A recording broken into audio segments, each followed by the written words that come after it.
AM 560, The Answer, and good morning. I'm Mike Scott. A man is dead following a fire, Chicago's northwest side. Blaze broke out early this morning in the basement of a two-story home in the 4800 block of North Keystone Avenue. One person died and 6 others were left homeless. The cause remains under investigation. It's presumed to be accidental. Repairs are underway after a home in suburban Brookfield was hit by lightning last night. It happened in the 3500 block of South Park, causing a house fire. No injuries reported. A man recovering after jumping out of a vehicle that was rolling into Lake Michigan on Chicago's south side. The man, according to police, was driving last night in the 6500 block of South Promontory Drive when he fell asleep, jumped from the car before it landed in the water. He remains hospitalized in good condition.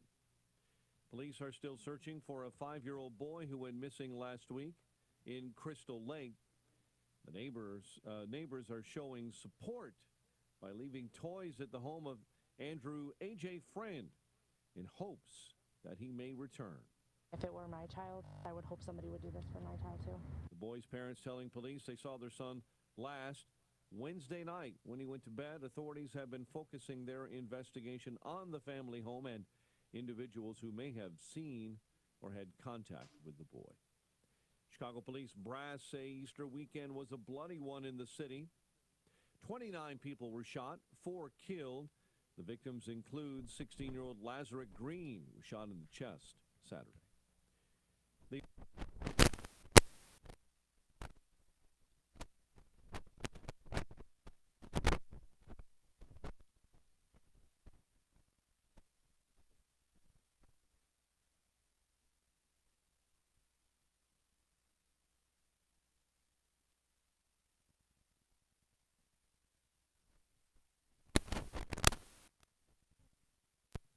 Blackhawks owner Rocky Wirtz is blasting Mayor Emanuel before he leaves office next month. Sun-Times obtained a transition memo that Wirtz wrote to Mayor-elect Lori Lightfoot. In it, he said there are serious problems. He called relations strained and counterproductive. Wirtz suggesting that Lightfoot hold a breakfast meeting each month with some business leaders to discuss concerns on both sides. Former Illinois Lieutenant Governor Evelyn Sanguinetti is running for Congress, tweeting out that she will seek the Republican nomination in the 2020 race against struggling first-term 6th District Congressional Representative Sean Casten of Downers Grove. Sanguinetti, the nation's first Latina lieutenant governor, ran on the 2014 winning ticket with Bruce Rauner.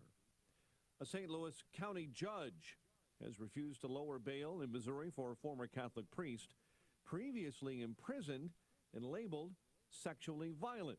Fred Linzicki of suburban Chicago was charged in February with 2 counts of sodomy for allegedly abusing 2 boys in the early 1990s at a North St. Louis County parish. Linzicki, 74, he was removed from ministry in 2002 when he was charged with sexually abusing 3 boys in Hinsdale in the 1980s.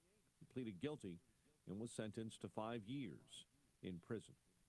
Federal judge has set a June 24th trial date for the 23-year-old man charged with impersonating a long-missing child. District Judge Michael Barrett in Cincinnati scheduled conferences on May 14 and June 13 in the case of Brian Reaney of Medina, Ohio. Police in Kentucky say Reaney claimed to be Timothy Pitson. The Aurora boy disappeared in 2011. Police in northern Indiana now say they believe a man who killed 2 teen girls while they were hiking has close connections to their small town. Indiana State Police Superintendent Doug Carter spoke directly to the man who brutally killed 2 teenagers 2 years ago. We believe you are hiding in plain sight. For more than 2 years, you never thought we would shift gears to a different investigative strategy, but we have. The bodies of 14-year-old Liberty German and 13-year-old Abigail Williams were found in the woods the day after they disappeared in February of 2017 in Delphi. A troubled Chicago area multi-site church has been dropped by a national accreditation group. Harvest Bible Chapel was terminated by the ECFA for violating financial stewardship standards. Former retail giant Sears is shutting down its West Suburban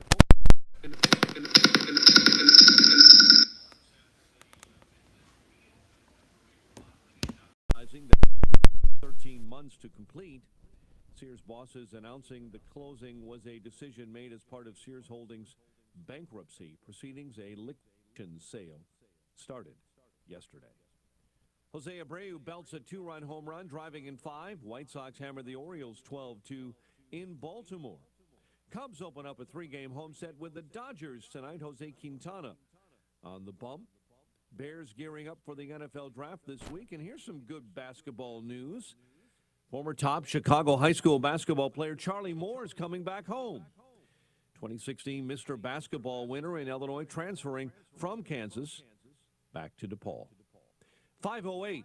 Check of traffic and weather is on the way next on AM 560. Do you own or run a thriving business in the Chicagoland area? Have you overcome obstacles to make your business what it is today? If that's your business, then AM 560 wants to tell your story on the AM 560 Business Tour, presented by Signature Bank. Chicago's Morning Answer with Dan Proft and Amy Jacobson will be broadcasting live from businesses all around Chicagoland, telling success stories of thriving, successful businesses. Hey, if that's you, tell us about it. Visit 560theanswer.com/business and submit your information. That's 560theanswer.com/business. It's so nice now that the kids are asleep. Cheers. We got the kids, our house, a stable income. Checking off all the boxes. But there's one box we haven't checked off. What's that? Life insurance. We don't need to think about that now. We're young. That's why now is the best time. Life insurance gets more expensive the older you get. But I don't have time to do a blood test. It's such a hassle to meet with someone just to get a quote. Not with Ethos. Ethos? It's a modern kind of life insurance. You just answer 4 quick questions at getethos.com and get a free instant quote. No pushy salespeople. And no medical exams required for policies covering under $1 million. You can apply online in just 10 minutes. 10 minutes? Let's do it. But then what will we do for the rest of the night? I'm sure we can think of something.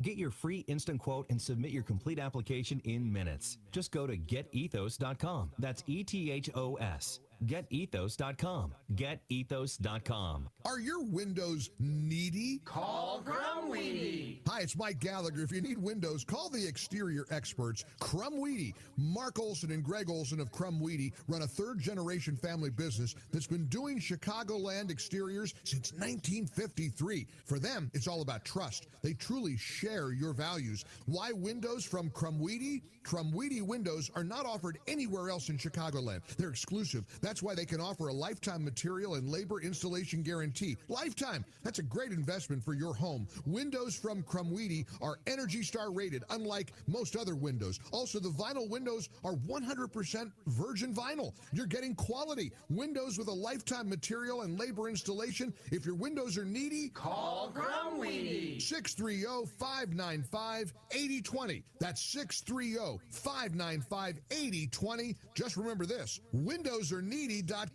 Windowsareneedy.com. Keep your pets secure and safe with Boundary Plus technology, exclusively from Invisible Fence brand. Boundary Plus is the only dog fence that provides additional protection against escape. Save 50% on professional installation when you schedule your in-home quote today at invisiblefence.com.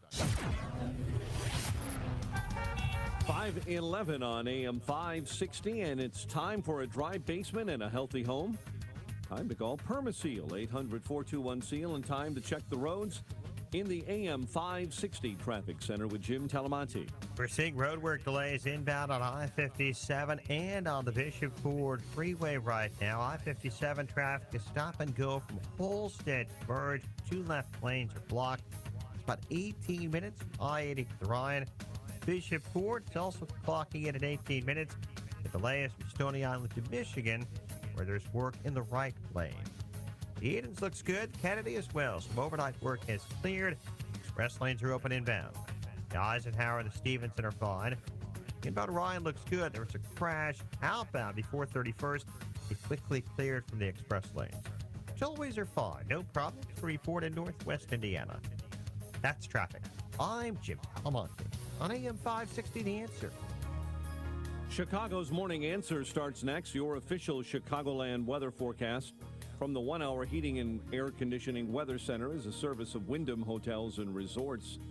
6,000 hotels across the country, including La Quinta and Super 8. A great hotel by Wyndham is closer than you think. Find one near you and book direct at wyndhamhotels.com. Here's our meteorologist this morning, Steve Williams. Clouds give way to some sun. It'll be cooler today, the high near 62. Some patchy clouds tonight, low 41. Sunny day tomorrow, the high 68. And then Thursday, times of sun and clouds, a passing shower in the afternoon, the high 72. I'm Steve Williams on AM Hey, Justin. 560. Our studio The Answer. check with the audio. Next gen's up. Thank you. Front. Your next news update is at 5:30. Chicago's Morning Answer with Dan and Amy starts now on AM 560, The Answer. This hourly segment is brought to you by In the Know with Wealth Management Group, hosted by Craig Bolanos. Heard Sunday mornings at 10. This is Chicago's Morning Answer with Dan Proft and Amy Jacobson on AM 560, The Answer.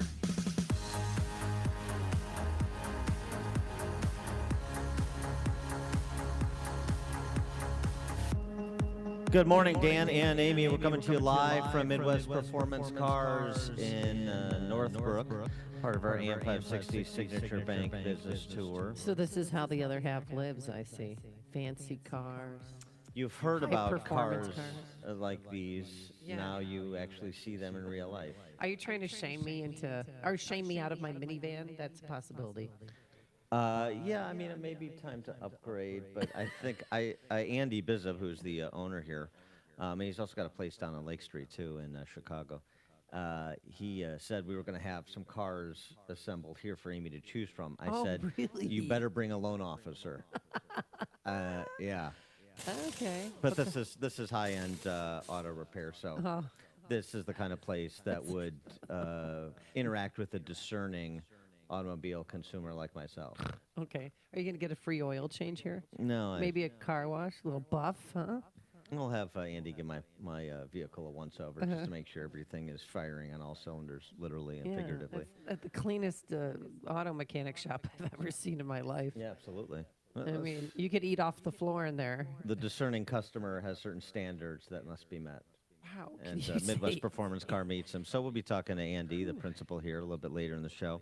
But updating the big story from over the weekend that we discussed yesterday, of course, the tragic massacre of Christians in Sri Lanka, the capital city of Colombo, where churches and shopping centers were targeted by, we now believe, we withheld judgment waiting for the facts to come in, and now there's enough facts to come in that government officials in Sri Lanka have made arrests and said that it was radical Islamist terrorists who committed these atrocities, including at least 2 suicide bombers.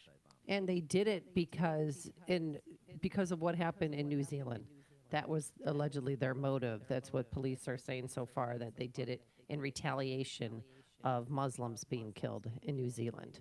It's a rather obscure extremist group in Sri Lanka known as the National Tawhid Jamaat, and an imam that is affiliated with that terrorist organization is believed to be the mastermind. And what are we up to now? 321? Oh, yeah, last I heard was 310, but I'm sure there's still 500 people in the hospital. I mean, their system is just so overwhelmed, and the government shut down social media. No Twitter, no Facebook, and they have a curfew at night too, in hopes of keeping, I don't know what, to keep this story controlled somehow, but they don't want any social media whatsoever. Don't like that. Strange. Graham Wood had a good piece in the Atlantic about that specific tactic, and he made the point that information blackouts almost always turn into authoritarian tools, whether they start that way or not. He's exactly right. So I don't like that. That's not the approach. Can't say I'm terribly surprised that the Sri Lankan government would choose that course. But the part of the story here, certainly, in addition to the particulars of those people that were murdered and the responsible parties, of course, is the coverage. It's the coverage by the D.C. press corps. And Mark Stein teased that up very nicely, where there was a lot of discussion yesterday about possible causes, the responsible parties, the genesis of this. So it's the, is it the 26-year, some sort of delayed reaction, the 26-year civil war? Does it have something to do with sort of sectarian tension between hardline Buddhists and Muslims? Literally something that the New York Times reported. And turns out, no, radical Islamist terrorists. And it's a reminder that the threat of radical Islamic terror does not begin and end with ISIS. This is hundreds of years that we have, that the West has been subjected to this.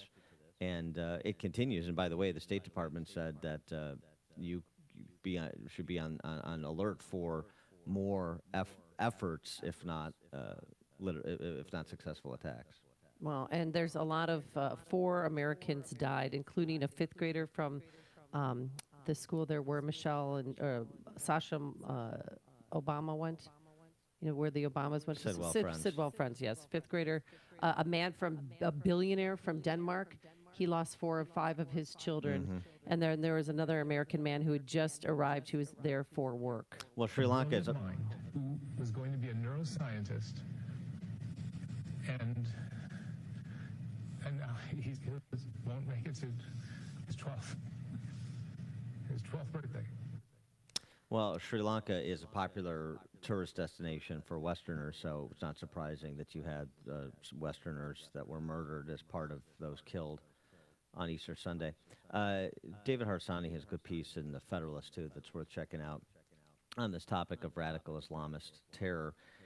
He points out, after that massacre in Christchurch, New Zealand, widespread coverage, networks, specifically of the threat of white supremacy, right?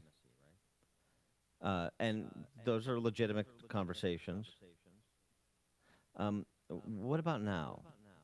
What are we going to hear? Because, of course, confronting the reality of Islamist terrorism is something the D.C. press corps is loath to do. Confronting the notion of Christians being targeted for their faith and calling them Christians, not Easter Sunday churchgoers, is something the D.C. press corps is loath to do. So it'll be interesting to watch the coverage over the next several days as you apparently have to confront the reality again. Think about this. In France, we talked about this last week with, of course, Notre Dame burning down. 800 churches were attacked in some material way in France in 2018. Oh, yeah, I think it was 872. And so so think about that, and if it had been that incidence of attacks on mosques, what the worldwide press reaction would be, what we would be obsessing about, what they would be obsessing about, forcing us to obsess about it. Very illuminating is, as usual, a real tell in terms of perspective is what you choose to cover and how you choose to cover it. Another American who died was Dieter Kowalski from Denver. He was only 4 years old, and you never expect that you would outlive your son. I always hoped that I would go first, but it didn't happen that way. I mean, such heart. He's a gentleman who just arrived for work and was in one of the hotels, the Sri Lanka hotel, that was he just sat down for breakfast, and the suicide bomber came in. We'll continue to update this story throughout the morning, as, of course, Mike Scott will on his newscast as well. Dan and Amy coming to you live from Midwest Performance Cars in Northbrook, part of our AM 560 Signature Bank Business Tour. You've made the switch, and it feels so good. You've switched to Chicago's Morning Answer on AM 560. The Answer. A storm is on the horizon, and you need to keep the lights on no matter. I take it you guys don't have live reads yet? Power being on 24/7. It's the lifeblood of your data and computer systems. Weather-related outages from the power company are not acceptable. Your need for a source of power that's reliable 24 No live reads over there? No. Clock service that can dispatch technicians to your site balance of nature if is you want. mission Yeah, I can hear critical. you. Your business needs Charles. Yeah, do balance of nature, that's fine. Speed dial. These are the big boys, not residential or solar, but reliable industrial generators for emergency backup or events. When you need more than a 100-foot extension cord plugged into a small engine generator, call Charles Equipment Energy Systems. They keep the lights on with rental generators for job sites or power outages. The storm season is here. Plan ahead. Call now to prepare generators for sudden damage. Stand by. Power outages. Call 630-834-6000. That's 630-834-6000 or charlesequipment.com. charlesequipment.com. If you're sore in the morning or have joint pain, a great way to get rid of it is to take Balance of Nature. It's 10 different servings of 31 different fruits and veggies, all in a capsule with no dyes, no preservatives. I've been taking it now for a few weeks, and I'm feeling great. Energy levels up. And you can take Balance of Nature, too, by simply going to balanceofnature.com. Type Chicago in that promo code. Again, balanceofnature.com, promo code Chicago. Liberty Mutual Insurance presents. And Doug. Limu, there's a woman threatening to sign up for generic car insurance. Grab your birdseed and let's go. I'm gonna sign these papers right here, right now. Ma'am, drop the pen. Liberty Mutual customizes your car insurance, so you only pay for what you need. Thanks, Limu, Emu, and Doug. Don't thank us, thank Liberty Mutual, but also thank us. Liberty, liberty, liberty, liberty. Only pay for what you need at libertymutual.com. You're back at 2520. Take it to the bottom and throw it to news. 2520. My name is Ken, and I own Good Start Packaging in Bedford, New Hampshire. With my Spark Cash card from Capital One, I earn unlimited 2% cash back on all my business purchases. And last year, that added up to $36,000 in cash back. That's right, $36,000. Thanks to that, I was able to offer health care to my employees. The Spark Cash card did a lot for my business. Imagine what it could do for yours. What's in your wallet? Real Capital One customers paid for real stories. Credit approval required. In today's turbulent times, professionals from a variety of industries are faced with concerns regarding workplace violence and the harm it can cause to its employees. Workplace violence can manifest in any setting and oftentimes might come without warning. The team at P4 Security Solutions can assist your organization in mitigating risks to prevent you and your employees from becoming a victim. Hi, I'm Lawrence Doria, President and CEO of P4 Security Solutions. As a lifelong Chicagoan and security expert with over 40 years in the industry, I take pride in providing our clients a variety of security offerings to address your risks and concerns. Our security services deliver customized offerings to address threats while maintaining continuity. P4 Security Solutions, your trusted advisor for uncertain times. Contact P4 Security Solutions when you require active shooter training, workplace violence programs, off-duty police services, security assessments, personal protection, or any other of our security solutions. Visit our website at p4secure.com or call us at 312-502-1702 for immediate response. AM 560, The Answer. Good morning, Dan and Amy. We're coming to you live from Midwest Performance Cars in Northbrook, part of our AM 560 Signature Bank Business Tour. We were talking about the attacks in Sri Lanka on Easter Sunday. 321 dead of last count, still more than 500 injured. And you have radical Islamist terrorists in custody. Apparently the work of an imam, a small, perceived to be a small, marginal, below-the-fold Islamist organization in Sri Lanka. And 4 Americans were killed, including a 5th grader from Washington, D.C., and I feel like there's just not enough attention on this story. Why was it that the New Zealand massacre received so much more attention than this? Well, it's receiving attention. The question is the exact nature of it, the angle of the coverage, and that's sort of what we were talking about. The D.C. press corps has to confront something, and the international press corps has to confront something. They are loath to cover Islamofascism, the ongoing threat of radical Islamist terrorism, and in spectacular fashion, tragically spectacular fashion. Chip in St. Charles, you're in Chicago's Morning Answer. Hey, Dan, do you think that the press refusing to call the attack an attack on Christians, do you think that's a way for the press to actually condone the attacks? I don't know. Condoning is going too far. I don't think so.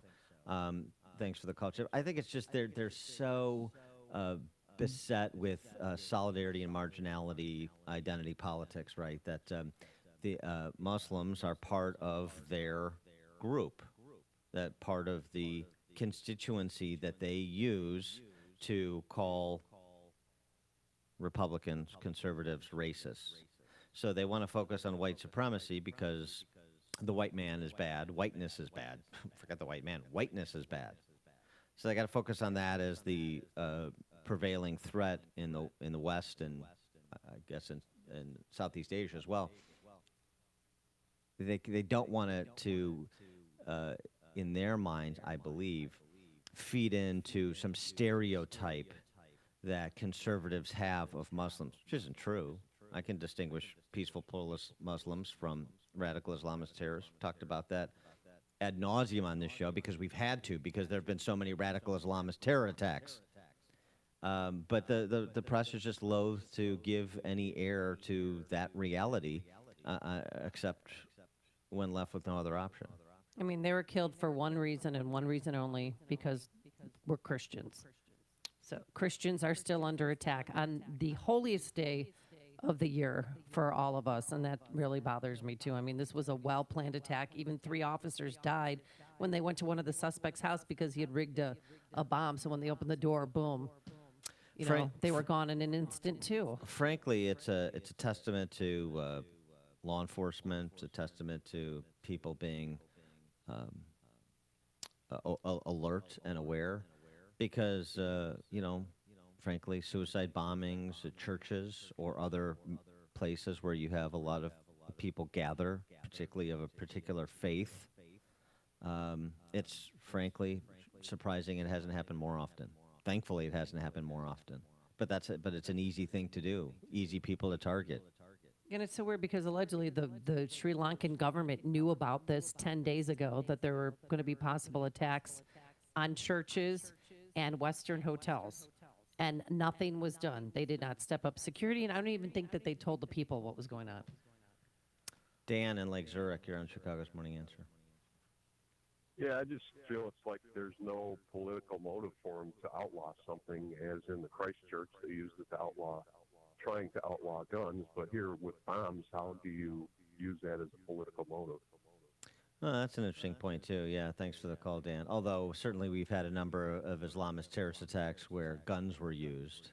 And we've made the point, a Islamist extremist terrorist mows down 86 people in Nice, and nobody's talking about banning vans. But, yeah, that's interesting.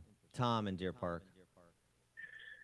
My call was in a very similar light, and it has to do with the coverage or the nature of it or the lack thereof, and the fact that even more people were killed, the fact that it wasn't the fetishized Armalite 15, which is a semi-automatic rifle that's safe for kids to use, but it wasn't used by the murderers in this case, and I can't help but wonder if that has an impact on the D.C. press corps as well as the international press corps due to their fetishization of it. Thanks for the call, Tom. Coming up at 5:38, Bolshevik Bernie and the Lesser Socialists were on display on CNN last night. We'll review that insufferable 5-hour-long extravaganza. Yeah, and speaking of that, Bernie wants the Boston Bombers to have the right to vote. But first, let's check into the newsroom. Say hello to Mike Scott. Good morning, Mike. Amy and Dan, good morning. Good morning, everyone. 60 degrees, and Senator Elizabeth Warren is proposing canceling much of the student loan debt across the country. Plan would eliminate student loan debt for about 75% of those. Yes. Amy would like to listen to the bites. Of course, once that debt has been cleared, Warren then says, Yep, give me a sec. Also, I got a question for you. I got a message yesterday that says Tish Hanley's done, that we should not give any Tish Hanley plugs, anything. But then I see a Tish Hanley scheduled in this breakup here. If it's on the log, do it as the log is scheduled. They may have been referring to they're canceled, but they still have 28 days or something. So if it's on the log, follow the log. We can never be wrong by doing what's on the log. Good stuff. Thanks. All right, you should be good to feed bites right now. Today, as you may know, we have one of the lowest voter turnouts of any major country on earth. I want to see us have one of the highest voter turnouts. And by the way, What we're seeing is more young people getting involved in the political process, but not enough. And in my view, if young people voted at the same percentage that older people voted in this country, we would transform this nation. But to get to your point, we live in a moment where cowardly Republican governors are trying to suppress the vote. And in fact, right here, as you may know, in New Hampshire, the legislature and the governor are working hard to make it more difficult for young people to vote. And to me, that is an incredibly undemocratic, un-American. I think I have written many 30-second opposition ads throughout my life. This will be just another one. But I do believe, look, you know, this is what I believe. Do you believe in democracy? Do you believe that every single American 18 years of age or older who's an American citizen has the right to vote? Once you start chipping away at that, believe me, that's what our Republican governors all over this country are doing. They come up with all kinds of excuses why people of color, young people, poor people can't vote. And I will do everything I can to resist it. This is a democracy. We've got to if somebody commits a serious crime, sexual assault, murder, they're going to be punished. They may be in jail for 10 years, 20 years, 50 years, their whole lives. But I think the right to vote is inherent to our democracy. Yes, even for terrible people.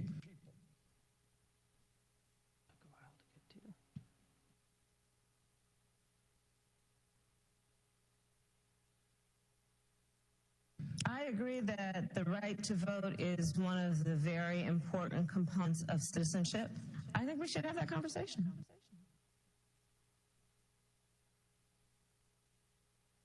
You're running for president. You've got a website up, but when I go to it, I don't see yet kind of where Pete Buttigieg stands. When do you expect that to be up? And where does Pete Buttigieg stand? Well, we've made it very clear where I stand on the major issues, and we're even putting up a search tool so people will be able to search video based on whatever keyword they care about.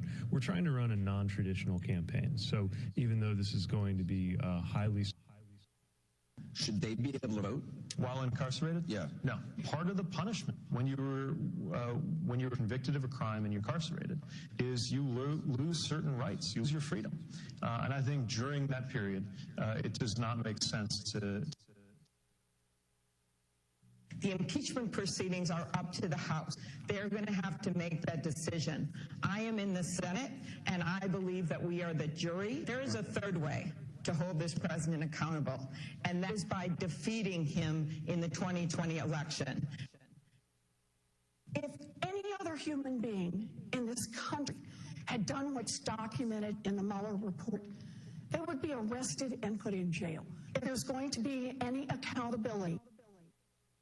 If for the next year and a half, going right into the heart of the election, all that the Congress is talking about is impeaching Trump and Trump, and Mueller. And we're not talking about health care. We're not talking about raising the minimum wage to a living wage. I think we have very good reason to believe that there is an investigation that has been conducted which has produced evidence that tells us that this president and his administration engaged in obstruction of justice. I believe Congress should take steps towards impeachment.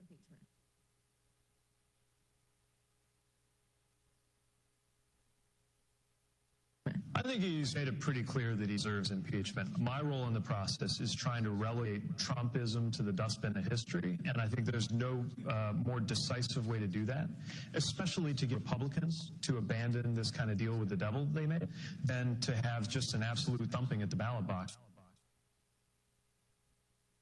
Well, I guess you look at what I've done, and that is that I am someone that runs in a purple state. It is a state that when I first started running for office, the other senator was Republican, the governor was Republican, and 3 of our 4 constitutional officers were Republican. And then I started running. And every single time I have run, I have won every single congressional district in my state, including Michelle Bachmann's, okay? It's when you guys are supposed to cheer, okay? All right, so I didn't do that by selling out on my print. So when she was gone, heartbreaking? Heartbreaking. I was angry, but I was pretty sad. It's almost like the day I found out I was pregnant after 5 years. It was that. Surprise! It was that. So if only Cedar could tell the story of where she's been.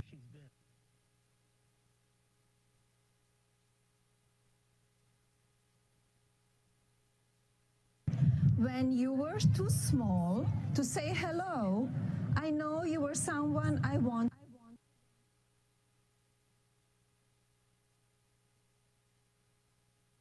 On Des Plaines Avenue. No current issues to report on the tollways or in northwest Indiana. That's traffic. I'm Jim Talamonte on AM 560 The Answer. Chicago's Morning Answer continues next. Your official Chicagoland weather forecast. From the 1-hour heating and air conditioning weather center. Cooler day ahead. Clouds give way to some sunshine and a high of 62. Currently 60 degrees. Next news coming up at 6 o'clock. Chicago's Morning Answer with Dan and Amy continues next on AM 560, The Answer. This hourly segment is brought to you by the Money Hour radio show, Saturday afternoons at 3 on AM 560, The Answer. Brought to you by Pearshell Financial Group. Listen to podcasts of Joe Walsh and Chicago's Morning Answer with Dan Proft and Amy Jacobson on the AM 560 mobile app. Download it today at 560theanswer.com/mobile. Top of the morning, Dan and Amy. So, by the way, we're coming to you from Midwest Performance Cars here in Northbrook, part of our AM 560 Signature Bank Business Tour. We'll be talking to Andy Bizov, the owner of this establishment, a little bit later in the show. Last night, CNN, 5 hours worth of socialists for your enjoyment. They had a bunch of Harvard students ask a bunch of millionaires and career politicians if they support allowing felons to vote, just to show how down with the struggle with the common man they are. 312-642-5600, turnkey.pro answer line, 64636DA, turnkey.pro text line. Why don't we start there? There's many topics to tackle, but I like that one. Yeah, and Bernie Sanders, of course, is leading the charge, saying, yes, it doesn't matter if you're a sex offender, if you are a terrorist, you should have a right to vote even from behind bars. If somebody commits a serious crime, sexual assault, murder, they're going to be punished. They may be in jail for 10 years, 20 years, 50 years, their whole lives. But I think the right to vote is inherent to our democracy. Yes, even for terrible people. Yeah, even the Boston bomber, the one that, survived, he has the right to vote. We're like, well, he's not, we don't know if he's an American citizen, but they were throwing everything at him saying, well, does this person deserve a right to vote? He wants to lower the voting age. He called Republican governors cowardly that they're trying to suppress the vote. Didn't offer any explanation to that, but yeah, he wants to lower the voting age and let people in prison vote. So here's what the law is. This is a state-by-state thing, generally speaking, unless you want to amend the Constitution, which who knows what they want to do. Right now, there are 2 states that allow felons to vote while incarcerated, Maine and Vermont. Bernie land. Hey. 14 states and D.C., felons lose their rights only while incarcerated, receive automatic restoration upon release.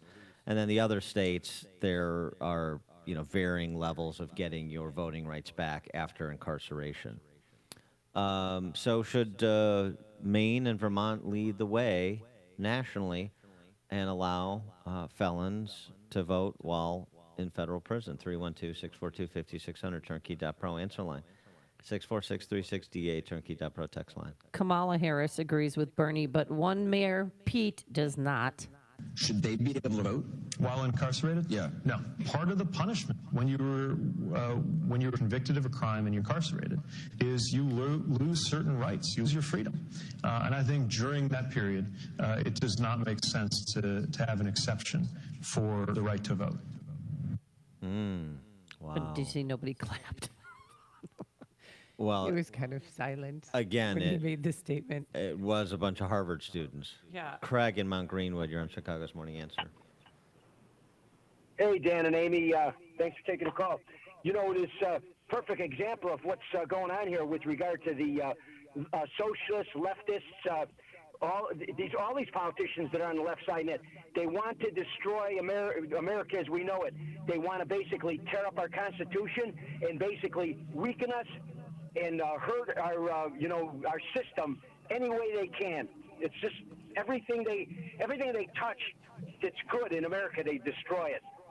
Thanks for the call, Craig. Appreciate it. So I guess that's a no vote to allowing incarcerated felons to vote. The research on this is sort of interesting. It's difficult to really get down to it. There has been some academic research. University of Pennsylvania poli-sci professor looked at the political behavior of 150,000 ex-felons in Florida whose voting rights were restored by Governor Charlie Crist about 10 years ago. Mm-hmm. They found that largely black ex-felons were mostly Democrats. All other ex-felons in Florida were slightly more supportive of Republicans, but overall they found 19,500 ex-felons whose rights were restored under Crist voted in 2016. So looking at 2016 election, 19,500 ex-felons.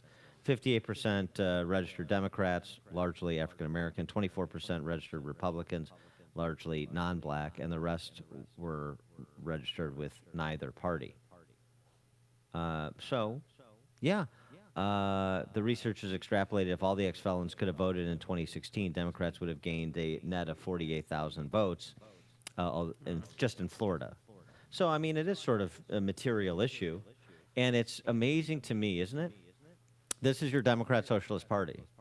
This is what they're debating, their vision for America. Government takeovers of the private health insurance market, of college financing, I mean, which has sort of already happened, and reparations, and deindustrialization of America, and now felons while incarcerated voting. Are you thinking what I'm thinking? I can't count the ways this will manifestly improve my life. Vince and Waukegan, you're on Chicago's Morning Answer. Hi, Dan. Hi, Amy. So let me get this straight. They want people that are in prison with, with serious crimes, felonies, or whatever, dictating the direction of the country. Jeez, what could possibly go wrong there? I know. The takeaway from last night for me, felons voting in free college. And then they're all over the place. Yeah, but you're a proponent of it. Of what? Felons voting? While incarcerated. No, I'm not. Oh, really? Let me ask you a question.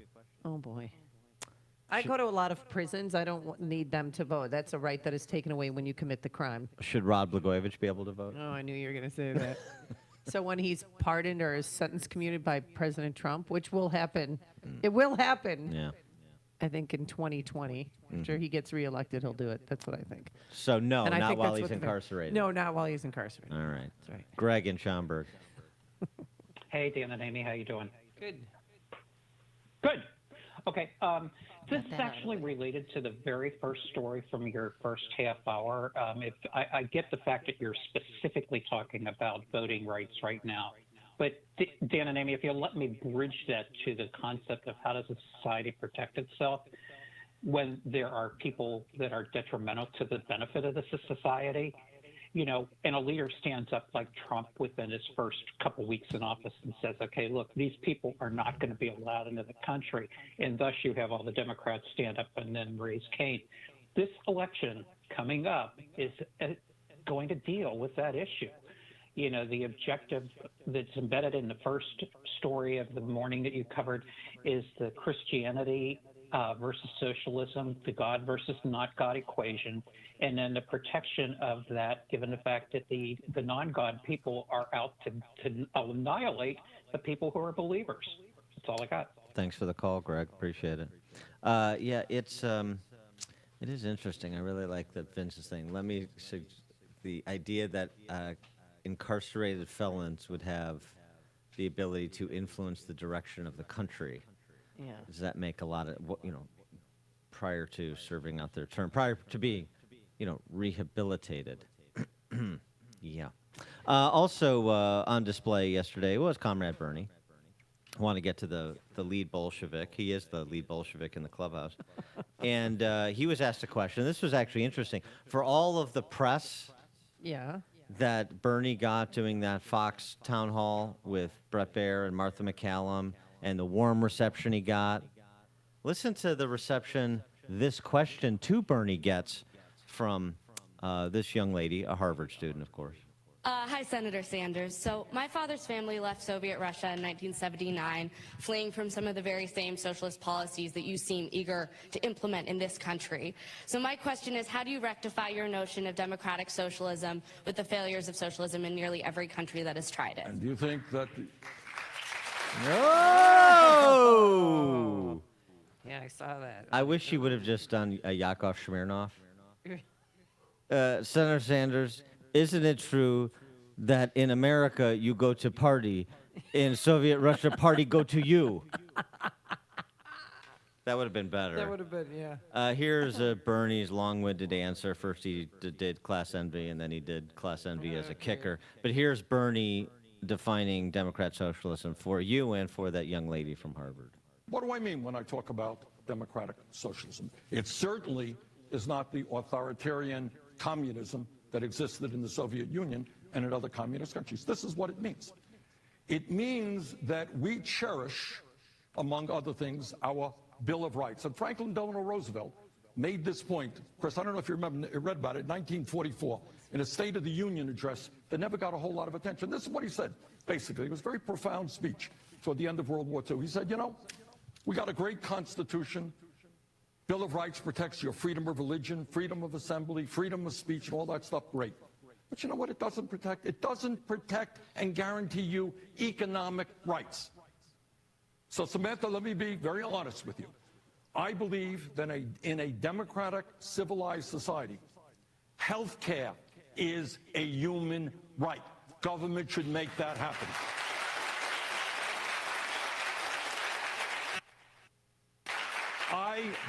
I believe that every young person in this country, regardless of his or her income, has the right to get all of the education they need. That's why I have fought hard, with some success, to move toward making public colleges and universities tuition free and very substantially reduce student debt. And I believe that there is something wrong in America today when you got millions of families paying 40, 50, 60% of their limited incomes to put a roof over their heads. And that millions of working class families, young parents, cannot find quality and affordable childcare. So I happen to believe that we have to address the issue of grotesque levels of income and wealth inequality. Very, very rich getting much richer, middle class struggling, 40 million people living in poverty. And what democratic socialism means to me is we expand Medicare, we provide educational opportunity to all Americans, we rebuild our crumbling infrastructure. In other words, government serves the needs of all people rather than just wealthy campaign contributors. Uh-huh. I believe the children are the future. Teach them well and let them lead the way. Show them all the beauty they possess inside as well. And there is socialism, folks. There you go. It's important to hear that entire riff so you know how Bolshevik Bernie is packaging it. I like this new name. Bolshevik Bernie. It's more alliterative than Comrade Bernie. Yeah. Yeah, workshopping it. Here's the thing, though. Go back in history, as that young lady referenced to ask the question. Do you think that the authoritarian socialists, the communist despots, sold their rise to power as authoritarianism or totalitarianism? Or were they selling a better tomorrow to middle-income families at the expense of the rich, the powerful? And that the way to that better tomorrow for those who are not rich and powerful was through government. And what's government? In a word, what's a synonym for government? Force.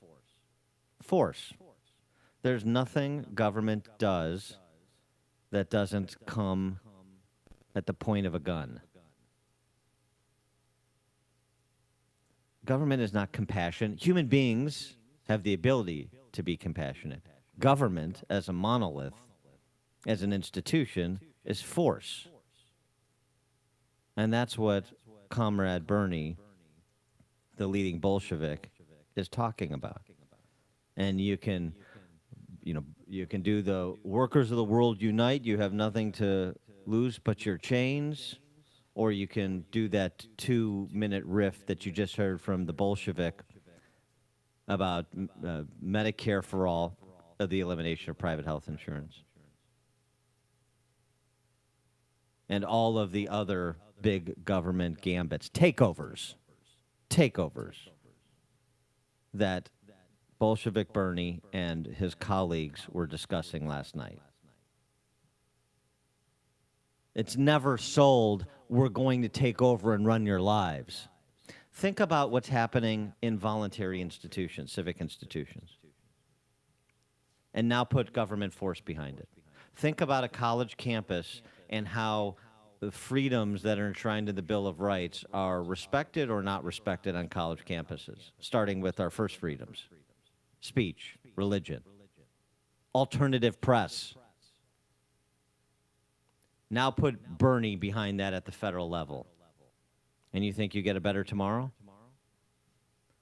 Candace in Mount Pleasant, Wisconsin. You know, I'm seeing a lot of stuff on Twitter, and like this girl, her question, oh, it's nice that happened to your parents, but you didn't talk about it really. I mean, you didn't talk about any of the ugliness. You sanitized in a Twinkie question, and that drives me crazy. Why didn't she mention the death, the blood, the force? In this country, it'd be a bunch of jackboots, on your door, knocking down your door like what happened to Roger Stone. And we don't like him, but it doesn't matter. That's how they'd be enforcing everything. And then do you think you actually have health care if you're a traditionalist, who believes in regular marriage, who's a Christian? Hell no. Thanks for the call, Candace. I mean, right, 100 million people. That was the body count at the hands of socialist and communist despots in the 20th century. 100 million people. And yes, we have checks and balances. We have this representative Republican small r form of government that guards against excesses by any single politician or single institution in a way that no other country does. But what was proposed by those 5 socialists on CNN last night is to continue to whittle that away. And, oh, by the way, Bernie saying, I never supported the Soviet Union. I don't support authoritarianism, totalitarianism of any kind. Let me just refresh your recollection. Bernie and Jane in the Soviet Union in 1988, Bernie Sanders, the tender age of 47 at the time, and this is what he was saying about Soviet Union to the Soviet Union, in the Soviet Union, before the wall fell. I think it's also fair to point out that when we were in Moscow, for example, I think most of the people here also were extremely impressed by their public transportation system. The stations themselves were absolutely beautiful, including many works of art, chandeliers that were beautiful. It was a very, very effective system. Also, I was impressed by the youth programs that they have, their palaces of culture for the young people, a whole variety of programs for young people, and cultural programs which go far beyond what we do in this country. We went to a theater in Yaroslavl, which was absolutely beautiful, had 3 separate stages where cultural programs are put on by professional actors and actresses, including a puppeteer area. And the cost, the highest price of the ticket that you can get, was the equivalent of $1.50. So tell me again how he never supported authoritarianism, totalitarianism. He was not a fan of the Soviet Union. He's wowed by the puppeteer show prices and chandeliers at the train stations. Is that what he means by rebuilding America's infrastructure? You heard him say it in the previous clip. You mean to model it after the Soviet Union? Pretty dangerous stuff. Pretty dangerous stuff. No joking matter anymore. Dan and Amy coming to you live from Midwest Performance Cars in Northbrook, part of our AM 560 Signature Bank Business Tour. Connect with Dan and Amy using the AM 560 mobile app. Download it today at 560theanswer.com/mobile. Since 1970, Ditch Witch Midwest has been a trusted family-owned construction equipment dealer. And for those 50 years, construction professionals have partnered. Going straight to Legal ID, your Clear Till Top, straight to Legal ID. Whatever the job calls for, from trenchers, directional drills, vacuum excavation, to cable plows, Ditch Witch Midwest is always there to provide you with the best solutions for all your underground construction jobs. Ditch Witch Midwest works alongside construction professionals who put their work boots on every day, offering sales, service, parts, and rental solutions. They work hard to be your preferred equipment provider through a relationship that anticipates and exceeds your needs.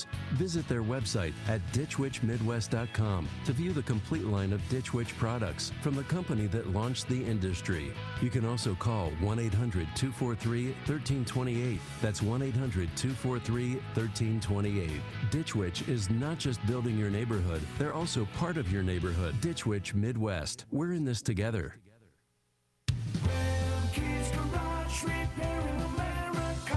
Your Sprinter or light-duty diesel is the lifeblood of your business. You can't afford to have just anyone care for this major piece of equipment. You wouldn't go to an eye doctor to fix your knee, so don't go to any shop to fix your Sprinter, Duramax, Cummins, or Power Stroke vehicle. Go to the experts at Remke's Garage. Remke's Garage doesn't just fix a problem, they find a solution. Remke's goal is to make sure you never lose $1 of business. That's why owner Joe Remke sits with you and creates a maintenance plan specific to your unique vehicle. Go to Remke'sGarage.com to learn more about their specialization in Sprinter and light-duty diesel vehicles. Their commitment to your business is backed with a complimentary maintenance plan and free 2-year warranty on all parts. They'll even pick up, deliver, and offer you a loaner vehicle free of charge. Go to Remke'sGarage.com to schedule your free maintenance plan consultation.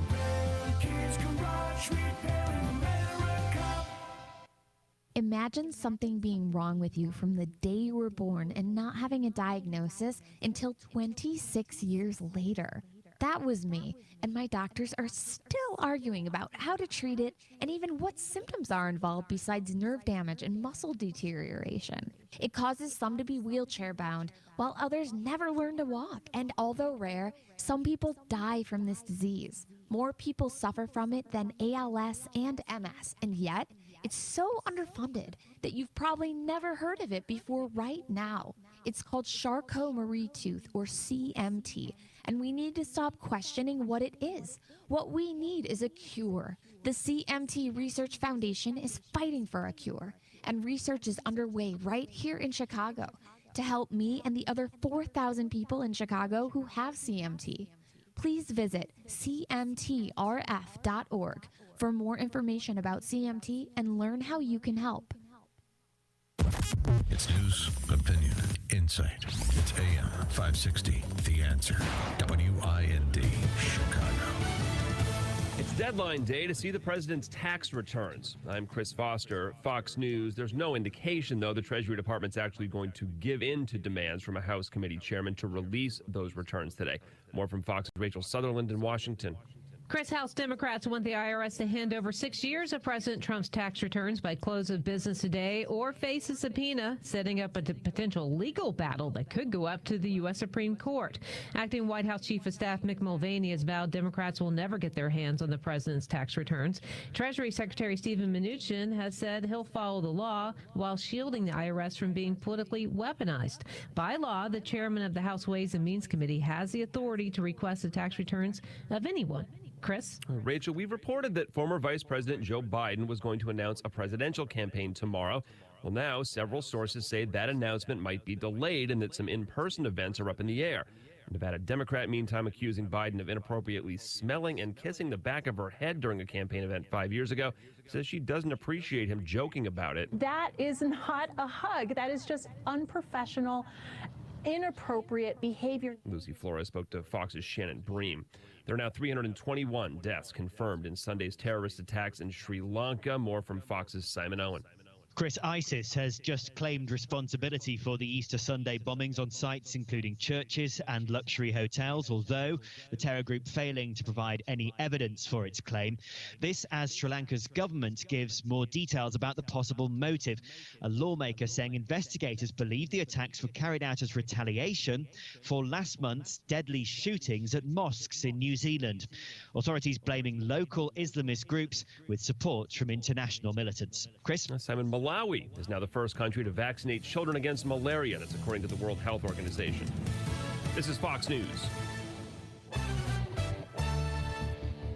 Light drizzle, 54 degrees at 6:02 on AM 560. The Answer, and good morning.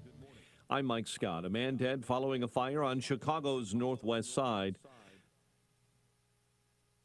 The blaze broke out early this morning in the basement of a two-story home in the 4800 block of North Keystone. One person died, 6 others have been left homeless. Police are still searching for a 5-year-old boy who went missing last week in Crystal Lake. Neighbors are showing support by leaving toys at the home of A.J. Friend in hopes that he will return. Authorities have been focusing their investigation on the family home and individuals who may have had contact with the boy. The office of embattled Cook County State's Attorney Kim Foxx is confirming that she received a number of threats following her controversial decision to drop charges against actor Jussie Smollett. Former Illinois Lieutenant Governor Evelyn Sanguinetti is running for Congress, tweeting out that she will seek the Republican nomination in the 2020 race against struggling first-term 6th Congressional District Representative Sean Casten. Police in Indiana say they now believe the man who killed 2 teen girls while they were hiking has close connections to their small town. Indiana State Police Superintendent Doug Carter spoke directly to that man who brutally killed the 2 teens 2 years ago. We believe you were hiding in plain sight. For more than 2 years, you never thought we would shift gears to a different investigative strategy, but we have. The bodies of 14-year-old Liberty German and 13-year-old Abigail Williams were found in the woods the day after they disappeared back in February of 2017 in Delphi. Popular produce market in Chicago shut down after 52 years in business. Stanley's Fresh Fruits and Vegetables near Goose Island did not open yesterday because of financial issues. The owners had started a remodel job but didn't have enough money to finish. Chicago sports, White Sox beat the Orioles 12-2. Cubs open up a 3-game home set with the Dodgers tonight. The news service of Wyndham Hotels. With more than 6,000 hotels across the country, including a La Quinta, Days Inn, and Super 8, a great hotel by Wyndham is closer than you think. Find one near you and book at wyndhamhotels.com. A check of traffic and weather on the way next on AM 560. Sean Hannity explains what we're all about. We're not a perfect country, never have been, but there's not been a greater country ever created by man. There's never been a country that has created as much power as this country and used that power to advance the human condition and the cause of liberty and freedom. The Sean Hannity Show. Afternoons at 2, right before Joe Walsh at 5 on AM 560. The Answer. Spring has sprung, and there's never been a better time to give your bedroom the makeover it so badly needs. Make your bed more comfortable and save some money in the process during the Boll & Branch Think Spring Sale. Hi, I'm Scott Tannen, founder of Boll & Branch, makers of the world-famous ultra-soft sheets that are loved by 3 U.S. presidents and millions of Americans. You know our prices are always great, but right now, everything at BollandBranch.com is 20% off. I'll say it again, 20% off. That means our award-winning sheets start at just $160, and shipping is free. These are $1,000 sheets for less than a couple $100. And you can save on our towels, blankets, pillows, even our award-winning mattress. Don't miss this sale. We don't have them often. And remember, Mother's Day is just around the corner. The Think Spring Sale is ending soon, so get 20% off everything before it ends at BollandBranch.com. That's BOLL and branch.com. BollandBranch.com. Sheet metal is a big part of commercial and industrial facilities. Look around your business and you'll quickly notice how many components use sheet metal. From fan systems and hoods to machinery guards and much more. For top quality sheet metal work, get to know the pros at Vans Industrial. Hi, I'm Dave Van Camp, owner of Vans Industrial. Vans Industrial is an industrial sheet metal contractor that can fabricate all types of alloys up to 1-inch plate. We perform jobs including chutes, hoppers, stacks, siding, and dust collection. We work in material handling facilities including steel, chemical, agricultural, food processing plants, and more. Vans Industrial can also design and perform the engineering for a complete turnkey installation. Our quality work is installed by trained mechanics who will work closely with you to make sure the job is done right. Vans uses only the best and safest union-trained mechanics, insured at the highest level. Call 833-VANS-IND. That's 833-VANS-IND. Or on the web at vansindustrial.com. Family reunion in Paris? Turns out to be in Paris, Texas? No worries. You know you can stay at Hampton by Hilton with more than 2,400 locations and free hot breakfast. Book now at Hampton.com. 6:07. And let's get an update on the roads in the AM 560 Traffic Center with Jim Telemonte. On Chicago's northwest side, the investigation is ongoing in the 4800 block of North Keystone after a major fire. There's a crash on the north side, well east of there, Addison at Holstead.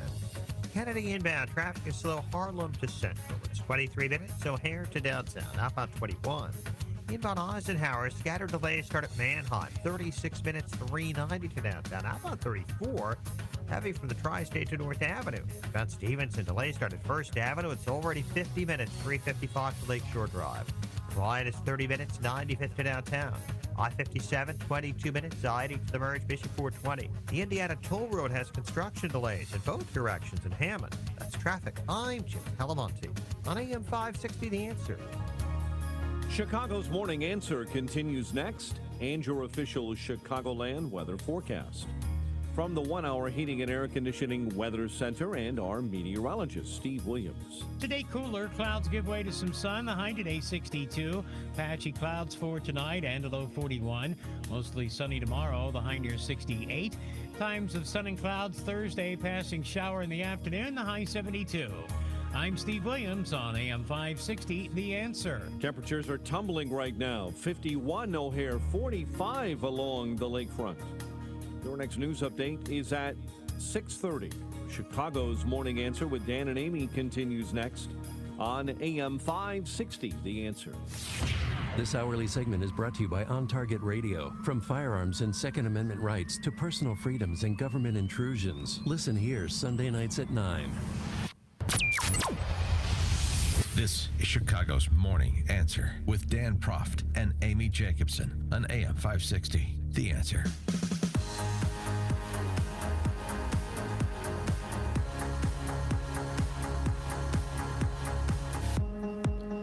Top of the morning, Dan and Amy. We're coming to you from Midwest Performance Cars in Northbrook this morning, part of our AM 560 Signature Bank Business Tour. Happy to be here. Our friend Andy Bishop. He's played in our golf outing. Oh, that's right. This is your foursome. Yeah. Yeah. It has been. And you guys cheat, right? Didn't you buy string and all that? That's available for purchase. That's part of the rules of the game of the outing. Okay. What did you guys get last year? 18 under? 18 or 19. See, I thought I was supposed to play with them, and then I got switched to a different foursome. I can't remember. Oh, no, I remember my foursome. Yeah, we didn't win our foursome. Look, there's winners and there's losers. That's I get right. it. Some And people have a killer instinct and maximize their advantage within the rules, and some people don't. Some people just go out there for a nice day. Oh, yeah. Whatever that's about. So anyway, we'll talk to Andy later. His high-end cars is what he does, repair high-end cars. And to say it's clean here would be an understatement. You could literally eat off the floor. They're very anal retentive here, which I appreciate. But Andy wishes you would stop doing that. So Get her a table. I want to pick up this phrase that was used by so many Democrat socialists after the Sunday attacks targeting Christians in Sri Lanka. Easter worshipers. Easter worshipers. There's that was used by a dozen Democrat Socialist Pauls. So you know they're reading from the same hymnal, if you will. And why? Why would they all use that phrase? Christians? Yeah, why would they use that phrase instead of Christians? 312-642-5600, turnkey.pro answer line. 64636DA, turnkey.pro text line. I think I think the answer goes to what we were discussing last hour about in part, the D.C. and international press coverage of the attacks. Now that the alleged responsible party has been identified, it was a Muslim terrorist attack, masterminded apparently by an imam in Sri Lanka, in the government of Sri Lanka suggesting that it was in response. Yeah, it was in response to the killings in New Zealand. So do you have a problem with Easter worshipers? Maybe, well, don't rip on me too hard, but maybe they said Easter worshipers because a lot of people don't go to church. A lot of Christians don't go to church unless it's Easter or say Christmas. Yeah. I was just trying to think of something. People, so the people reporting on this who, like over at the New York Times, mistook a reference to the body of Christ to meaning there was a statue of Christ in Notre Dame. What? Yeah. Those people who know nothing, who don't even know what the inside of a Christian church looks like, are passing judgment on Christers. Is that what you're saying? Yeah. I don't think so. I don't think so. And we have to keep in mind, too, the people who died in those fancy hotels, they were celebrating Easter buffet, like they were having an Easter buffet after attending church. Well, it was a specific targeting, right, it's an important point. Specific targeting of Christians, both in a church setting as well as in a secular setting. That's exactly right. And we have to remember that 4 Americans were killed, including a 5th grade girl who was there vacationing with her parents. This is not new. Attacks on Christians for being Christians, persecution of Christians in North Africa, in the Middle East, in Central Asia, where radical Islamic terrorist groups operate and thrive to varying degrees. Not so much since some of them, ISIS, Al-Qaeda, not so much over the last decade, particularly ISIS in the last 3 years since Trump has been president, as we know. But what about the Easter worshipers? Identity politics. What's its purpose? Gain power by identifying groups of people persecuted on the basis of race, sexual orientation, identity, etc. Right? Sexual, gender identity, on and on and on. The whole panoply of intersectional qualifiers. So left-wing identity politics does not want persecuted power to accrue to Christians, right? So, not Christians, Easter worshipers.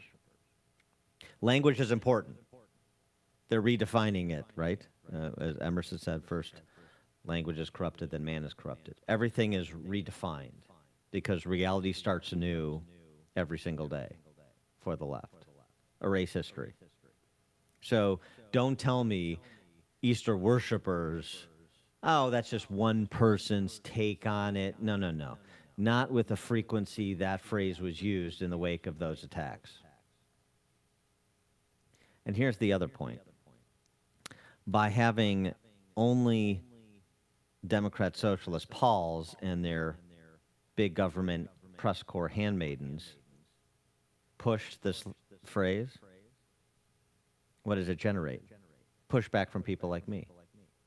And that's what they want. Well, President Obama said the attacks on tourists and Easter worshippers in Sri Lanka are an attack on humanity. So he's the one who started with the Easter worshippers, and then now everyone's saying. Yeah, they were all. But just why don't you just say Christians? Because of what I just said about identity politics, but even more to the point, they want a response from people like me and certainly people that have much bigger audiences than we do. They want Mark Levin and everybody else, Rush, to weigh in on this. It's designed to generate pushback. Because if social media and the airwaves, conservative talk, are filled with men and women, but mostly men, of the right pushing back, it advances the idea Christianity isn't a sincere faith. It's just a cover for a bunch of old right-wingers, old white right-wing males, right? The mission is accomplished. So I say this not to fall into their trap, but so that you can explain it to those within your social circles. This is how cynical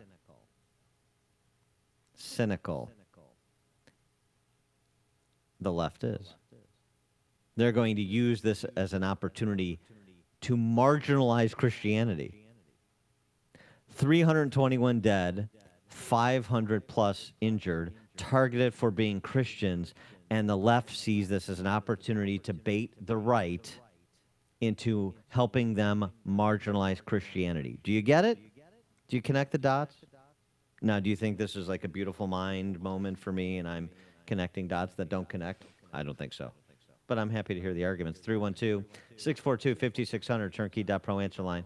64636DA, turnkey.pro text line. Tom in Blue Island, you're on Chicago's Morning Answer. Good morning, Dan and Amy. How you guys doing? Thanks for taking the call.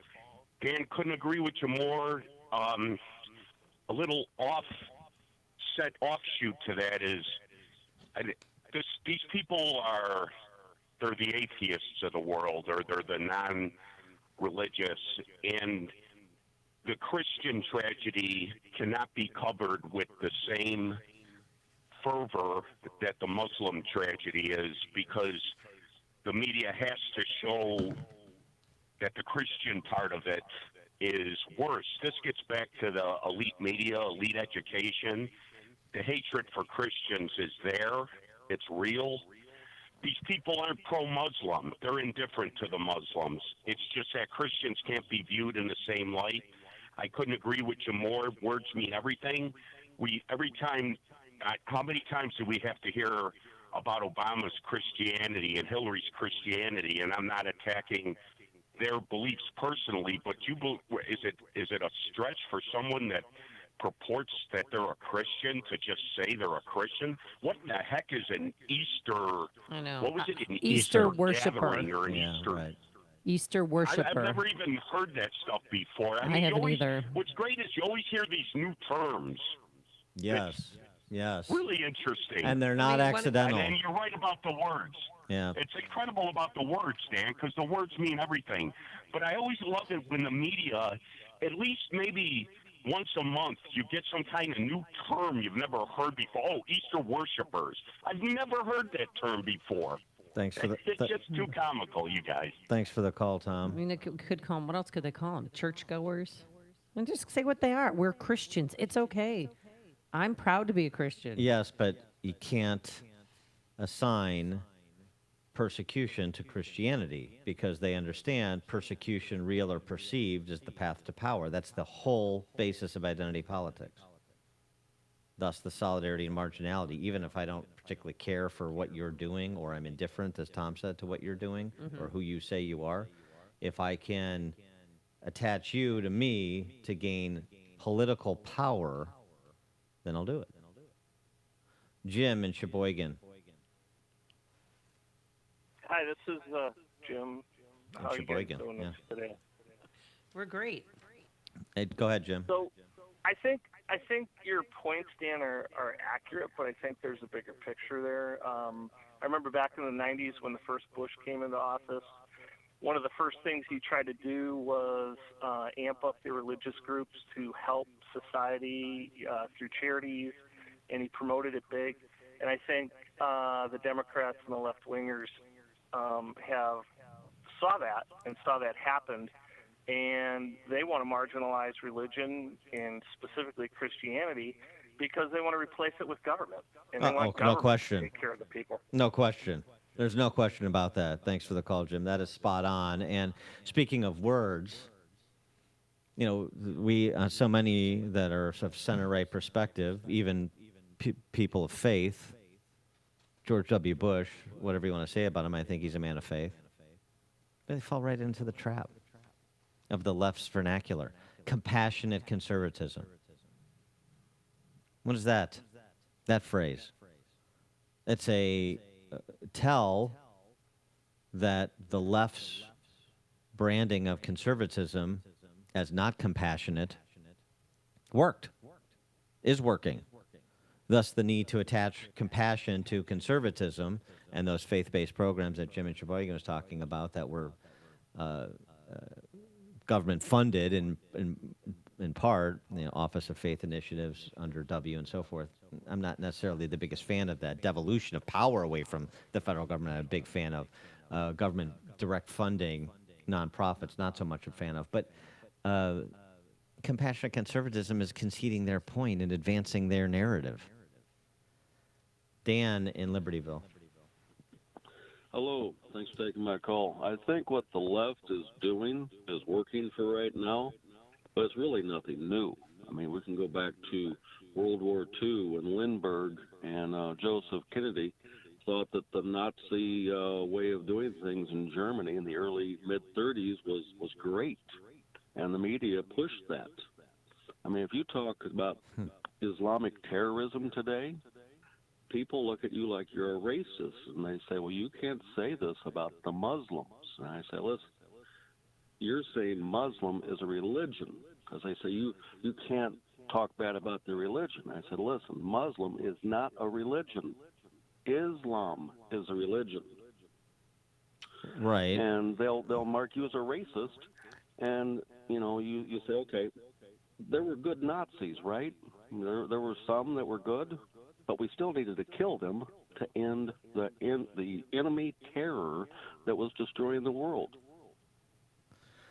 Thanks for the call. I sort of get where you're going. I mean, look, Islamofascists, we know the organizations, we know many of the individuals. Many of the individuals and some of the organizations have been taken out or severely weakened over the last nearly 2 decades since 9/11. But that doesn't mean the threat is over. And I reference again a very good piece in the Federalist, Federalist.com by David Harsanyi.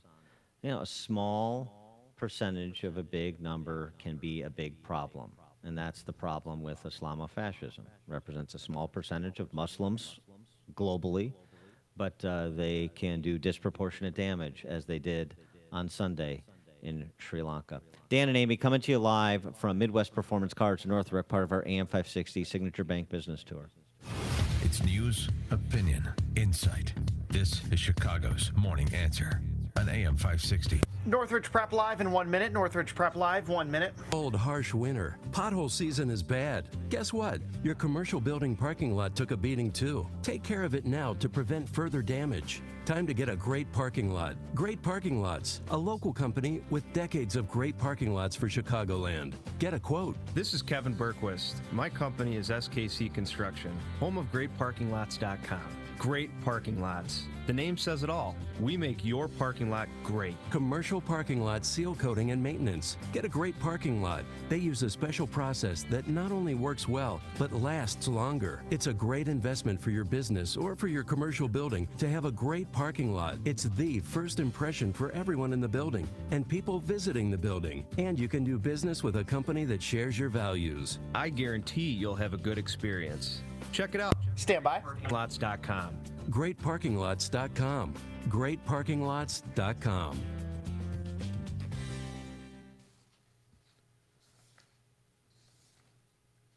The weather has finally turned the corner, and if you, no, that's not it. Hold on a second. Reset here. Hold on. It's always dicey in these remotes.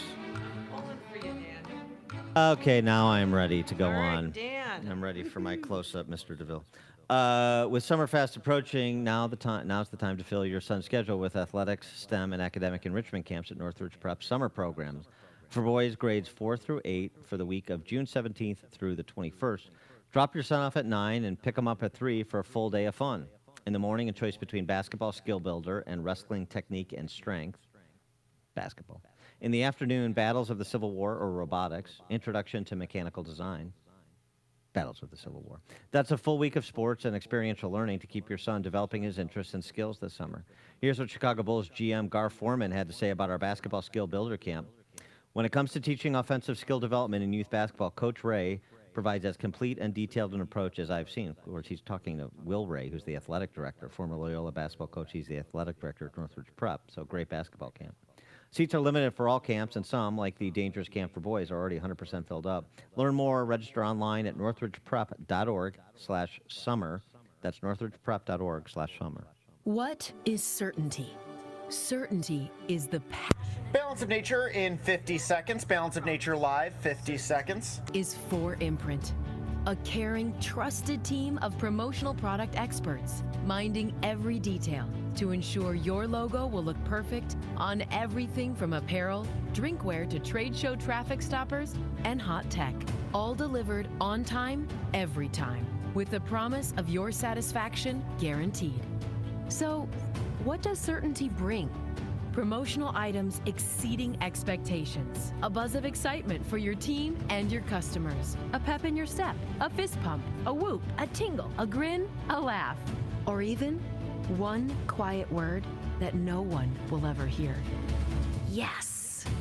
Explore thousands of Stand by. at 4imprint.com. That's the number 4imprint.com. 4imprint, for certain. Hey, the weather has finally turned the corner, and if you haven't already, you'll want to get out and enjoy the spring and summer, and you could do that. You can't do that if you're sick or feeling run down or just don't have the energy you need, and that's why you need to do what I do and start taking Balance of Nature. It's 10 servings of 31 fruits and veggies all in a single capsule. None of us eat enough fruits and vegetables on our own, admit it. So that's why Balance of Nature is great. It's easy and it's healthy, and yes, the testimonials you hear on this station are real. I've met and spoken with Dr. Douglas Howard, founder of Balance of Nature. He showed me the actual emails he receives on a daily basis, played some voicemails from real people who are living healthier lives because of Balance of Nature. I'm one of them, so get on board and try Balance of Nature. And now is the perfect time to start because you can lock in your price for fruits and vegetables today and get free shipping on every order. If you lock in now, you won't pay more when the cost of produce starts to rise later this year. So call today, 800-246-8751. That's 800-246-8751. Use promo code Chicago or go to balanceofnature.com, promo code Chicago. AM 560, The Answer. Dan and Amy coming to you live from Midwest Performance Cars in Northbrook, part of our AM 560 Signature Bank Business Tour. And we have one of the foremost Melania Trump impersonators here in thank studio. You, darling. Thank you. Yes, Melania Trump. It's their annual Easter egg hunt at the White House. They always do it the Monday after Easter for Christians, not Easter worshipers. Right. And Melania Trump always, it's a big crowd pleaser when she sits down and gets close to the children and reads a book. And this year, this is the book she read. When you were too small to say hello, I know you were someone I wanted to know.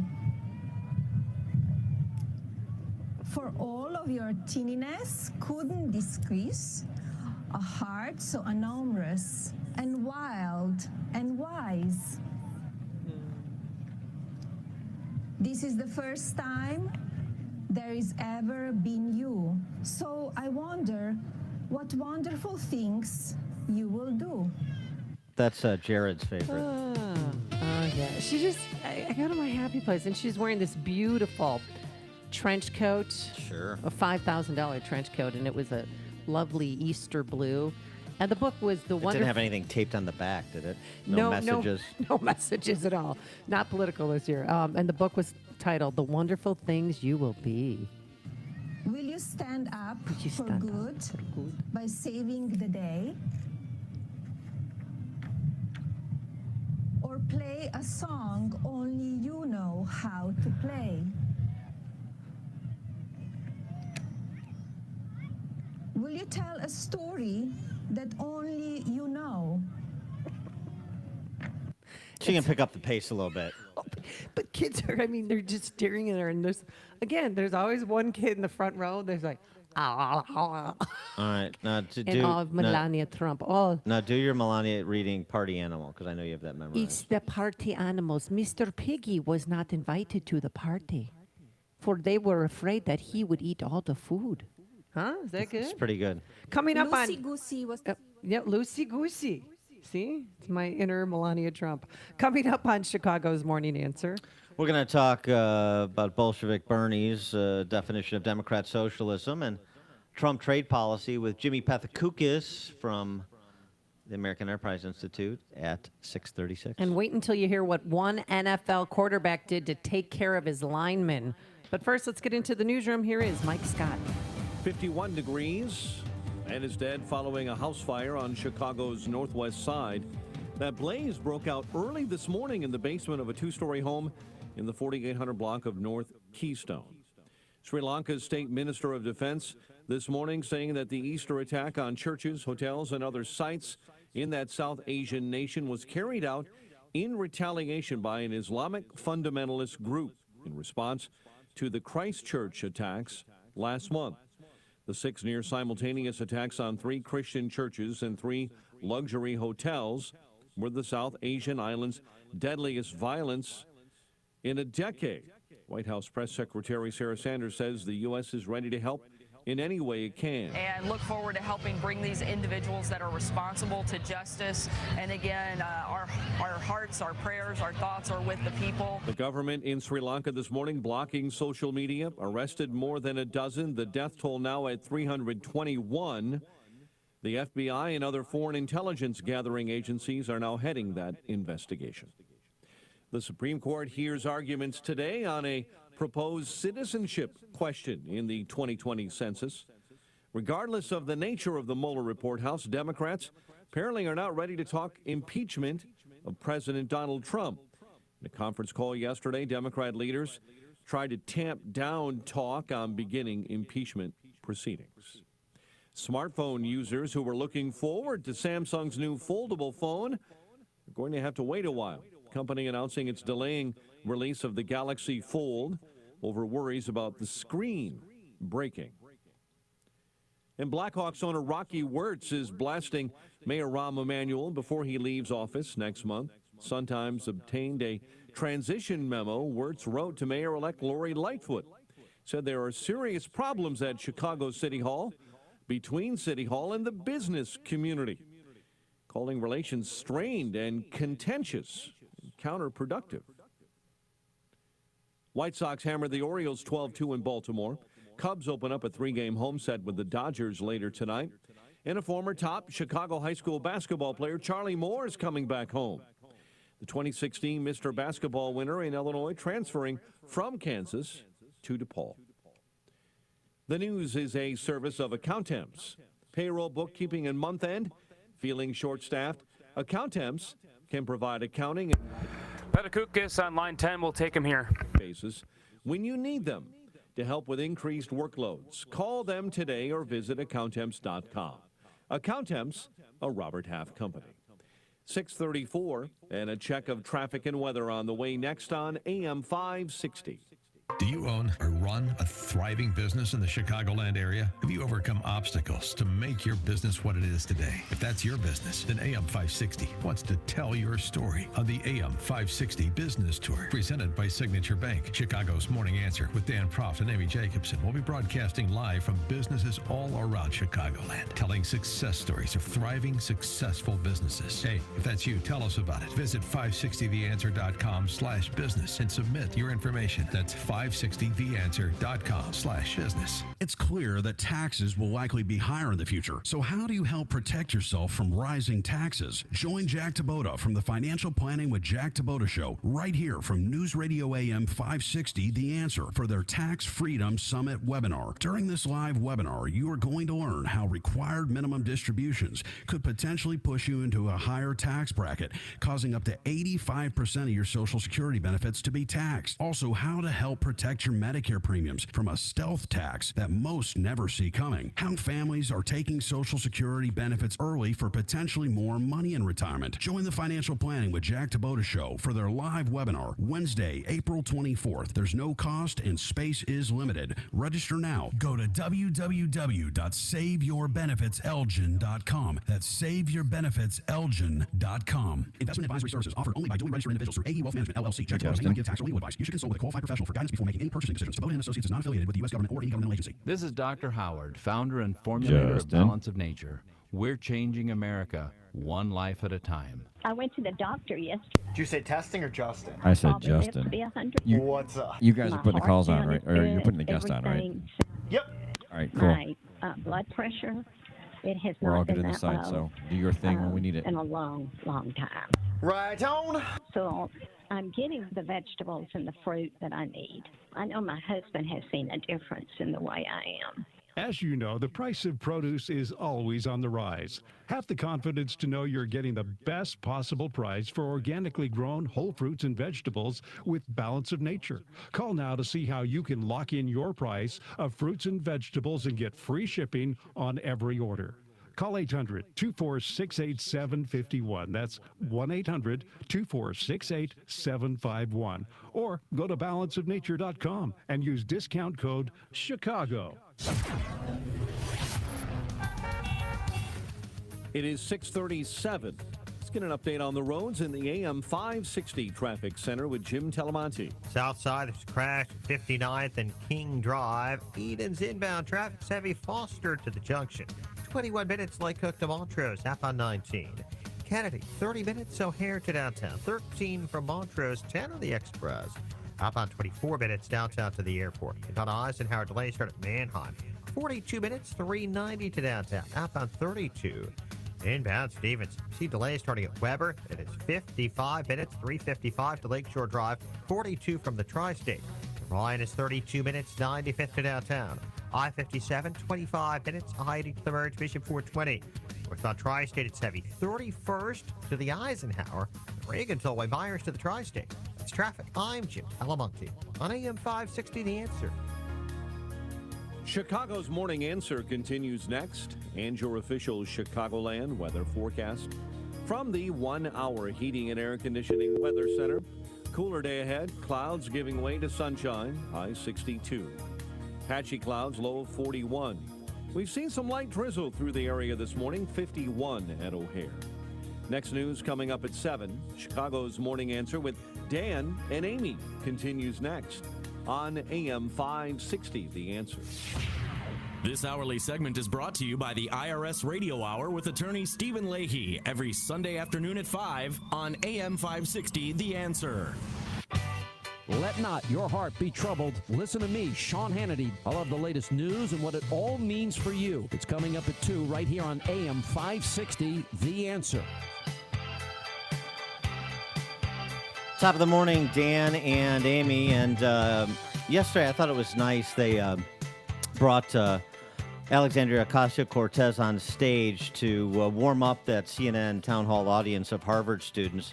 Just sort of get everybody excited and in the mood for the Bolshevism that was to come. Here's AOC. I'm Alexandria Ocasio-Cortez, a.k.a. AOC, and, I want to talk about, climate change. Because, there's no doubt cow farts are making the climate change. Great. In July, the climate was 96 degrees, and in February, the climate was 36 degrees. OMG, that's a huge change in the climate in only 4 months. Counting with a finger. At this rate, the world is gonna end in exactly 12 years. And, I'm only 29 years old now. So the world will be over when I'm only Counting with the fingers. 37 years old. Wow. Close. I also Rounding want to error. talk about socialism because socialism is so amazing. Socialism is actually short for social media. Did you know that? I use social media, so I'm a socialist. And 3 of the most successful countries in the world are socialist too. Venezuela, Facebook, and Twitter are all very successful socialist countries. I have a lot of friends who moved to America from Facebook. It's awesome. I just can't get enough of that 8-year-old girl. I really can't. She that read impersonation. verbatim. Yeah, It's fantastic. that's what AOC said. And then it got a little bit more silly after that.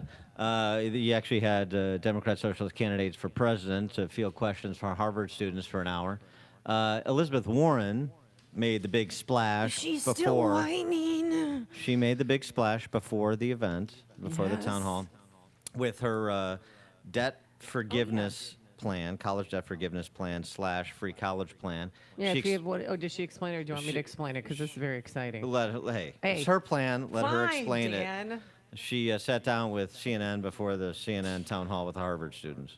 Anyone who's got outstanding student loan debt can have up to $50,000 worth of student loan debt canceled out so long as their income is under $100,000. Then it kind of steps in up to there's no help for anybody whose family income is above $250,000, and that's it. But there's more. There's a real access problem for low-income students, for students of color, and that is, it's not just paying the tuition, it's how they pay for books, it's how they pay for the expenses of having a baby taken care of if they already have a child at home, or being able to cover commuting expenses, or maybe it's a chance to live in a dorm. Kegger. I mean, honestly, we are creating a nation of wimps. That's how you learn about financial responsibility, is you have a loan. And guess what? Little children out there, you young adults, you have to pay off the loan. And sometimes, like, I had to work 2 jobs to pay off my student loans, but I finally did it.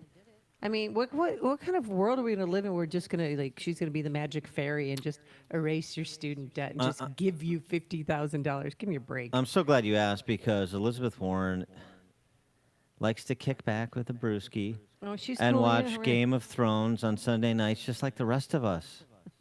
She's so accessible. This most painful op-ed by Elizabeth Warren at thecut.com, the world needs fewer Cersei Lannisters. What? Well, you don't watch Game of Thrones, so you don't get it. But I everybody don't. who does gets it. The I've world not needs watched an fewer episode, yes. Cersei Lannisters. She uses Game of Thrones as a metaphor for the struggle between rich and poor in America. The Lannisters have long been the richest family in Westeros, and they've paid an enormous price to become richer and more powerful. Their matriarch has lost their father and her 3 children. The brothers have abandoned her. Cersei is a lot more honest about wielding power than most.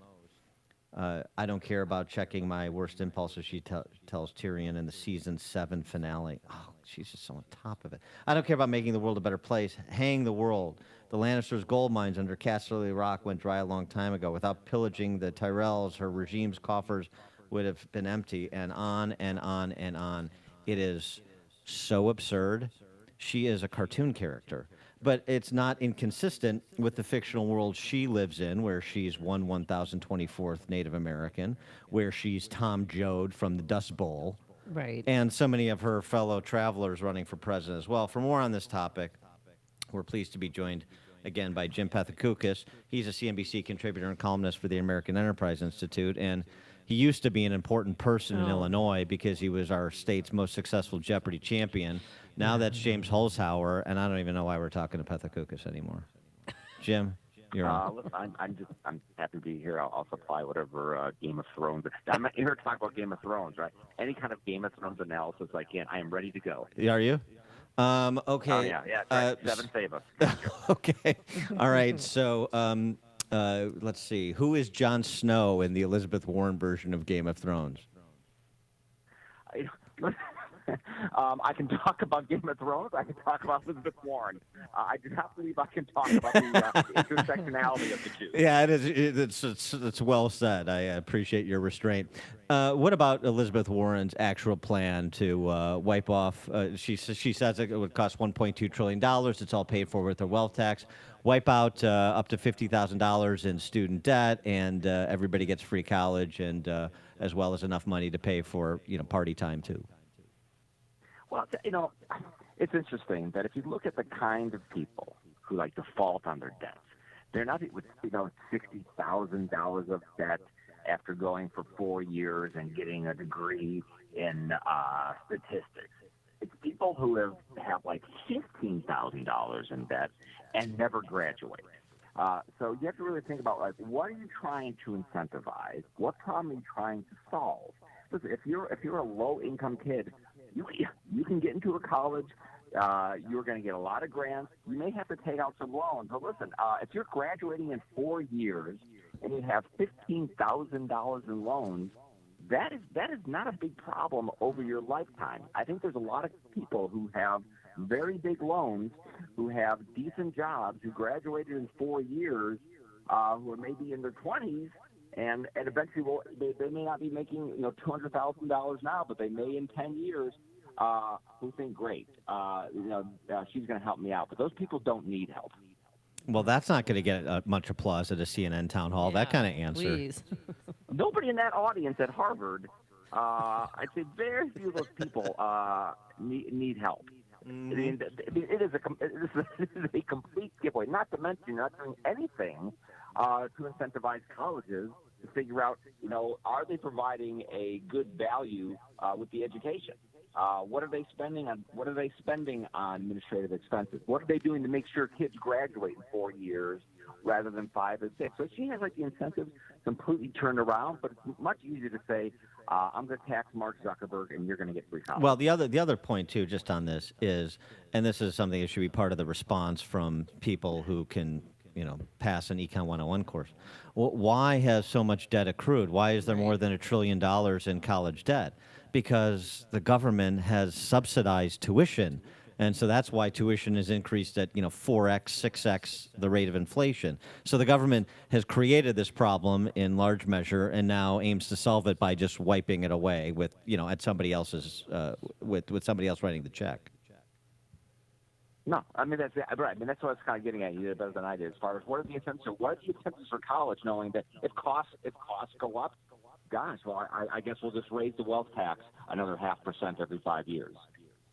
Right. But, I mean, how is it, though, that tuition costs have gone up so much? I mean, I think back to going to Iowa, it was $8,000. Now it's $30,000 a year. How does that happen? You subsidize something, you get more of it.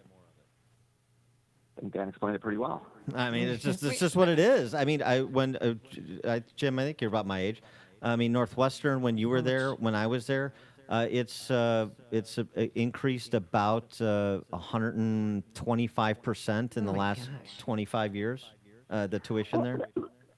That's actually a good example. Listen, when I went to Northwestern, I came. I mean, I wasn't dirt poor, but I came certainly in the lower half of the income distribution, and I had $10,000 student loans, which at the time seemed like an unbelievably oppressive amount of money. Like I remember, it's like I was taking some huge gamble to do it. But you know what? I graduated in 4 years.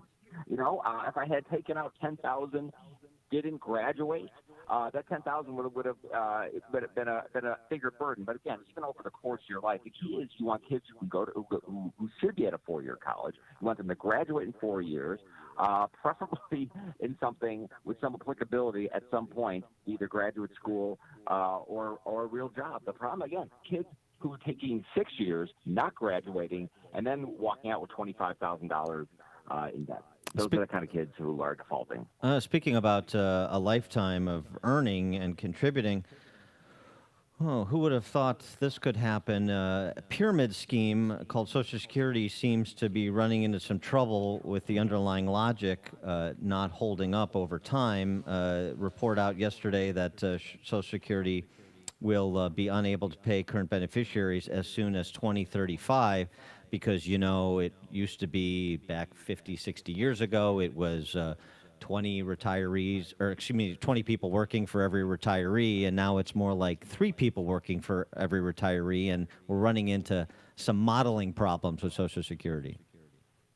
And also Elizabeth Warren, by the way, she, her and a lot of other Democrats, want a sort of a much more generous program, again, sort of by raising taxes. Though they're actually behind the curve. I mean, I'm pretty sure that the ultimate Democratic response will be just borrow the money more, just borrow the money and from general revenue streams, and just give and just solve the problem that way. You're not going to see a Social Security reform plan about cutting benefits for anybody. You may see one about taxes. More likely, just going to borrow it, because the hot new take is that the U.S. can just borrow lots and lots and lots of more money, and that's just fine. And for a politician to give them that tool, you can just borrow forever. They'll grab it. I mean, just on that point, though, does W get any credit in retrospect from trying to have a conversation about providing a voluntary path to managing your own Social Security retirement funds back at the beginning of his second term. Maybe he mishandled the rollout of it and didn't make the ground fertile enough, but at least in terms of trying to think differently about who should be in charge of your retirement income or savings. For about 15 minutes, there was some interest on both sides about doing something about Social Security, about doing something about debt and deficits, whether it was like the Bush plan and Bill Clinton had an idea of investing at the time these surpluses into the stock market.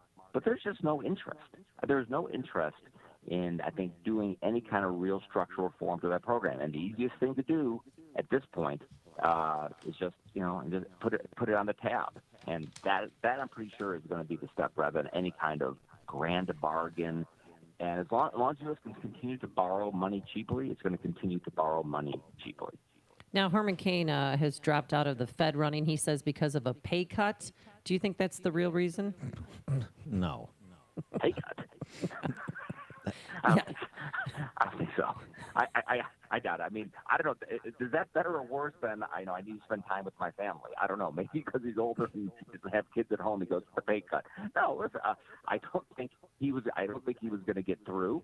So now the focus, I'm sure, is going to turn to Steve Moore. Listen, it's not like the administration cannot easily access a very wide list of right-leaning economists and bankers for that job who would sail through. That's not what they chose to do, and that's what they've. So this is what they've gotten. It's amazing that they've been able to turn what should have been a very easy thing into kind of an embarrassing situation. Well, but isn't that part of the point?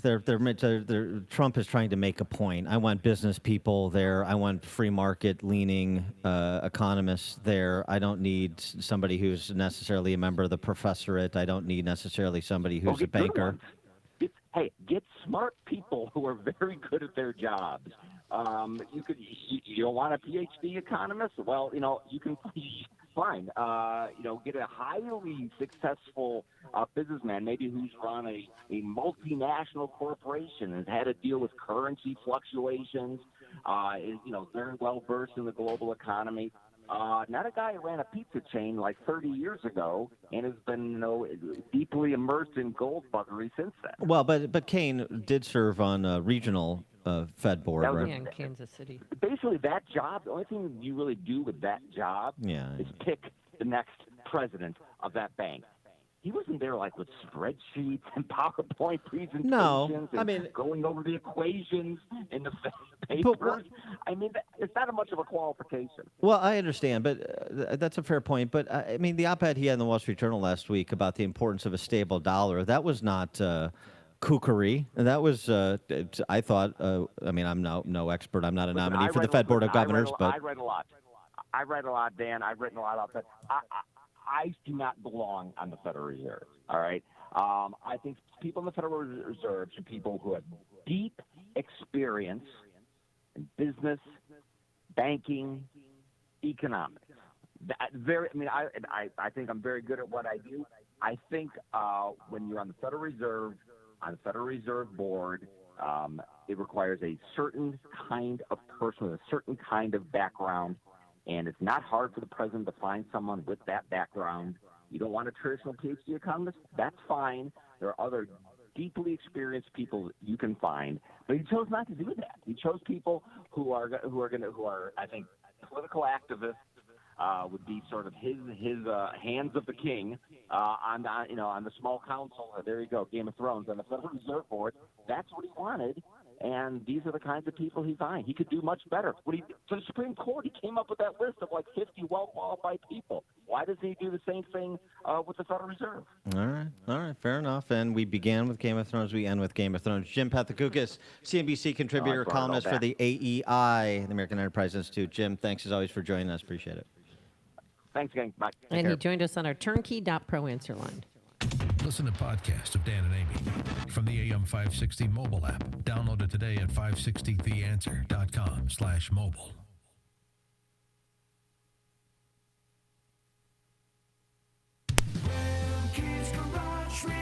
Hey, Eric, there was no Lou Dobbs. It was blank cart. Diesel is the lifeblood of your business. You Yeah, I can't saw afford that. to have just anyone. Equipment. You wouldn't go to an eye doctor to fix your knee, so don't go to any shop to fix your Sprinter, Duramax, Cummins, or I'm going to walk it right up to Fox News. You guys are clear till top. Remke's Garage. Remke's Garage doesn't just fix a problem, they find a solution. Remke's goal is to make sure you never lose a dollar of business. That's why owner Joe Remke sits with you and creates a maintenance plan specific to your unique vehicle. Go to remkesgarage.com to learn more about their specialization in Sprinter and light-duty diesel vehicles. Their commitment to your business is backed with a complimentary maintenance plan and free 2-year warranty on all parts. They'll even pick up, deliver, and offer you a loaner vehicle free of charge. Go to remkesgarage.com to schedule your free maintenance plan consultation.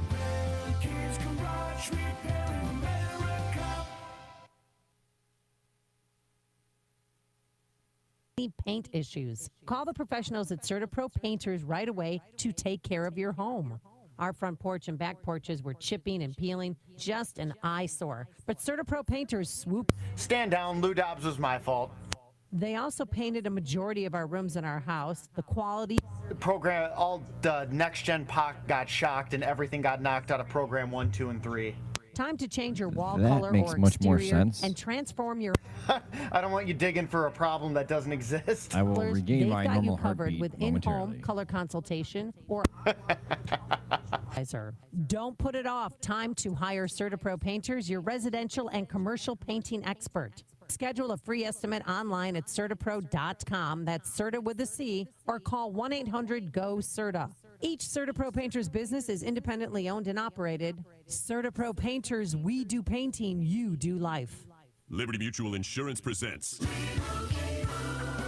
And Doug. Limu, there's a woman threatening to sign up for generic car insurance. Grab your birdseed and let's go. I'm going to sign these papers right here, right now. Ma'am, drop the pen. Liberty Mutual customizes your car insurance, so you only pay for what you need. Thanks, Limu, Emu, and Doug. Don't thank us, thank Liberty Mutual, but also thank us. Liberty, liberty, liberty, liberty. Only pay for what you need at libertymutual.com. Underwritten by Liberty Mutual Insurance Company and affiliates. Equal housing insurer. State laws apply. Hi, my name's Ken, and I own Good Start Packaging in Bedford, New Hampshire. With my Spark Cash card from Capital One, I earn unlimited 2% cash back on all my business purchases. And last year, that added up to $36,000 in cash back. That's right, $36,000. Thanks to that, I was able to offer healthcare to my employees. The Spark Cash card did a lot for my business. Imagine what it could do for yours. What's in your wallet? Real Capital One customers paid for real stories. Credit approval required. Message and data rates may apply. Ladies and gentlemen, this may be the last time you ever have to worry about hair loss. Because Bosley is the real deal. They're giving women and men their hair back permanently. Their real hair. All it takes to get started is a single text message. You'll get an absolutely free information kit and a free gift card when you text TRUST to 85850. Bosley will show you, for free, how great your hair could look. You'll also see, for free, why you're losing hair and how to get it back. Women and men all over the country trust Bosley because they're America's #1 hair restoration expert, ahead of the curve with the latest technology. And the best part, Bosley has permanent solutions to hair loss. You'll love what they'll do for your hair. So drop what you're doing long enough to send a text. Get your free information kit and gift card for $250 off by texting TRUST to 85850. Don't forget, that's TRUST to 85850. Who's on the impeachment train? I'm Chris Foster, Fox News. House Democrats are talking about it, with some saying let's do it, but most saying let's hold off. In Washington, here's Fox's Rachel Sutherland. Chris, talk of impeachment has Democrats divided on a Democratic caucus conference call. House Speaker Nancy Pelosi urged members to hold off on impeachment for now, even as she denounced what she called highly unethical and unscrupulous behavior on the part of President Trump. Democratic White House hopeful Senator Kamala Harris joining calls for impeachment during a CNN town hall. Evidence that tells us that this president and his administration engaged in obstruction of justice. Some Democrats have raised the possibility of censoring the president, which has no legal consequences. Chris? Well, Rachel, the president has a trip just announced for this summer. He'll be in London, where Fox's Simon Owen will be getting ready. Hi, Simon. Chris, Buckingham Palace saying President Trump has accepted an invitation from the Queen to pay a 3-day state visit to the UK beginning June 3rd. Only 2 American presidents have been afforded that honor previously, President Obama and President George W. Bush. The invitation was extended more than 2 years ago, but there were rumors of concerns about the perception the president might receive from the British public. Chris? Simon Owen in London, thanks. The Supreme Court today hears arguments about whether the question, is this person a citizen of the United States, can be included on the 2020 census form. 3 federal courts have blocked the addition by the Commerce Department on procedural grounds. How the question was added, it was on the census form up through 1950. That's singing at a funeral for one of the now 321 people at least killed in bombings at churches and hotels in Sri Lanka on Sunday. The country's defense minister says that was in retaliation for attacks on mosques in New Zealand last month. This is Fox News.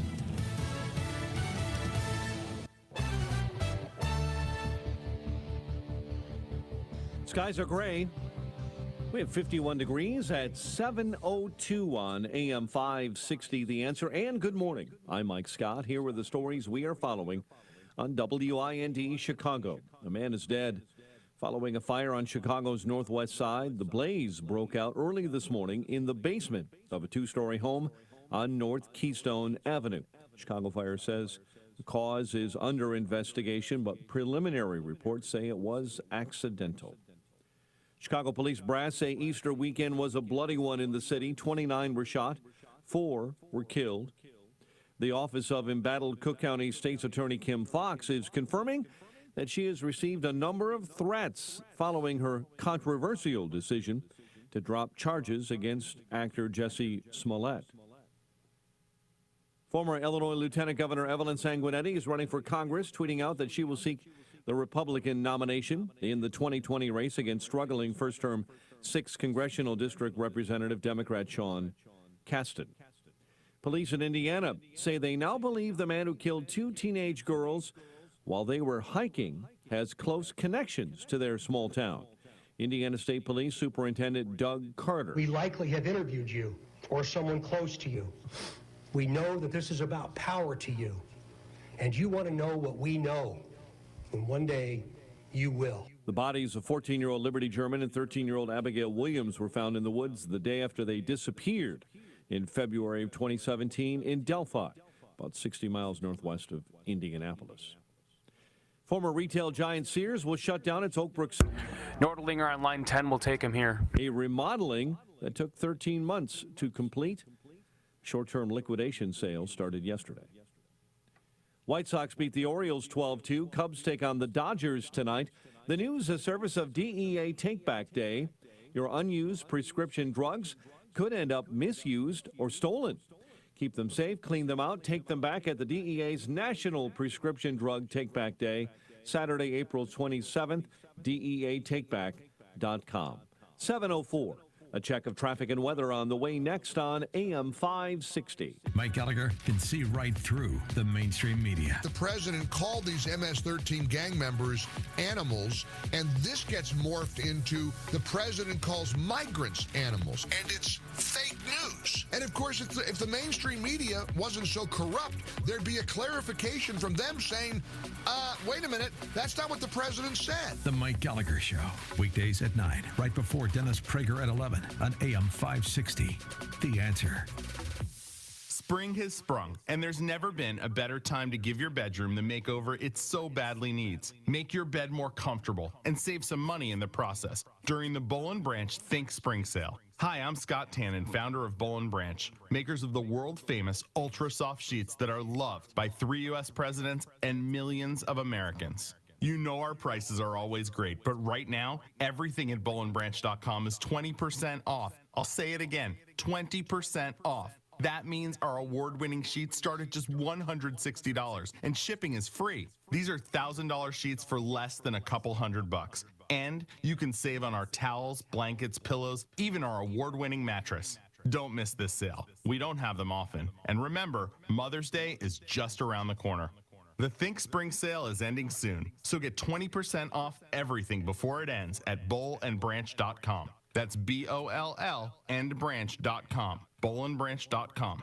If you have pain, I hope you listen up. Hi, it's Mike Gallagher. You don't need to live in pain. Let me repeat that. You do not have to live in pain. Chronic pain is the worst, whether it's from an accident or pain that just develops. Chicagoland, you're in luck. Dr. Ken Candido is one of the nation's most respected and successful pain doctors. He's been voted one of Chicago's best pain doctors several times. Bottom line, he's the pain doctor you need. Dr. Candido of Chicago Anesthesia and Pain Specialists will help you get off pain medication and all of the side effects. How? By finding the source of your chronic pain and fixing it. This is Ken Candido of Chicago Anesthesia Pain Specialists. Let's make you pain-free. Call Dr. Ken Candido and make an appointment with a cutting-edge, respected, and successful pain physician.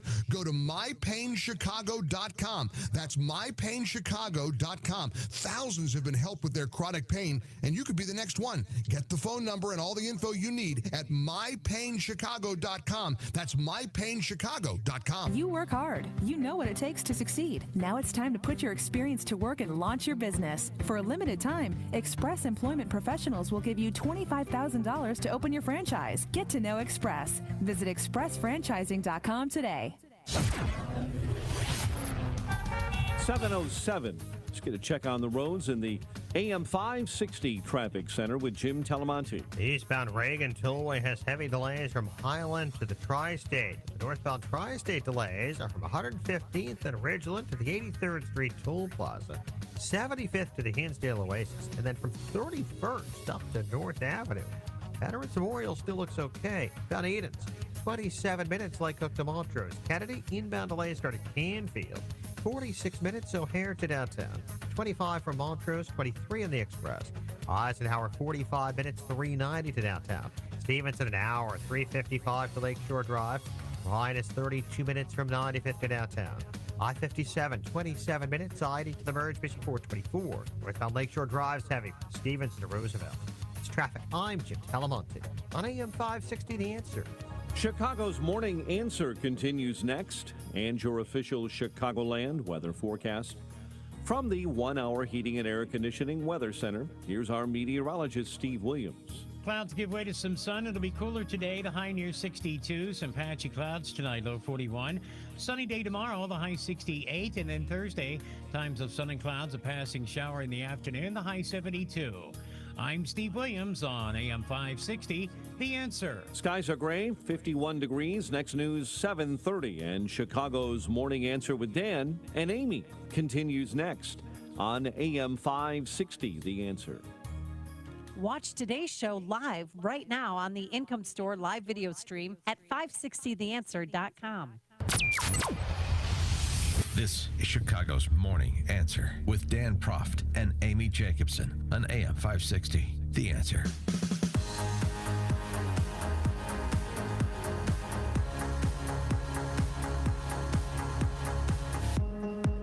Top of the morning, Dan and Amy coming to you live from Midwest Performance Cars in Northbrook, part of our AM 560 Signature Bank Business Tour.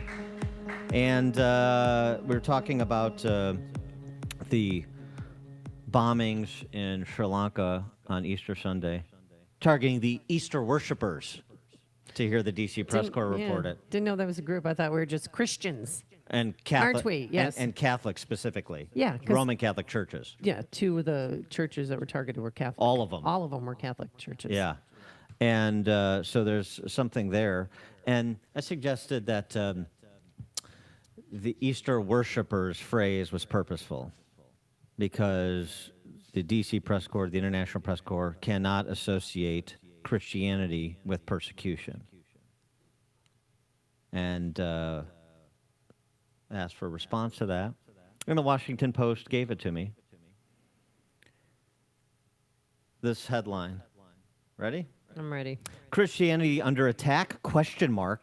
Sri Lanka church bombings stoke far-right anger in the West. Christianity under attack? ? The church bombings stoke far-right anger in the West. There's no question mark. The churches were targeted to kill Christians on the holiest day of the year. And it was a well-planned attack, and it was by a group that, according to Sri Lankan police, wanted payback for the Muslims who were killed in New Zealand. That was their motive. Could the Christian bigotry be more pronounced. Right? And this is what I said before, Easter worshipers designed to get pushback from white men on the right, so they could say it's about angry white men on the right, and that's it. And it advanced the idea that Christianity isn't a real faith, it's just a cover for a bunch of old, conservative white men who are angry. And that's what the Washington Post is doing with that headline. It's despicable. That's so irresponsible. Christianity or tech, question mark? It's not just the Sri Lanka bombings. 321 dead. More than 500 injured. It's not just what happened on Sunday. As we've talked about, in France, 800 attacks on churches in 2018 alone. You've got thousands of attacks on churches, mostly Christian churches, in Western Europe that go wildly underreported.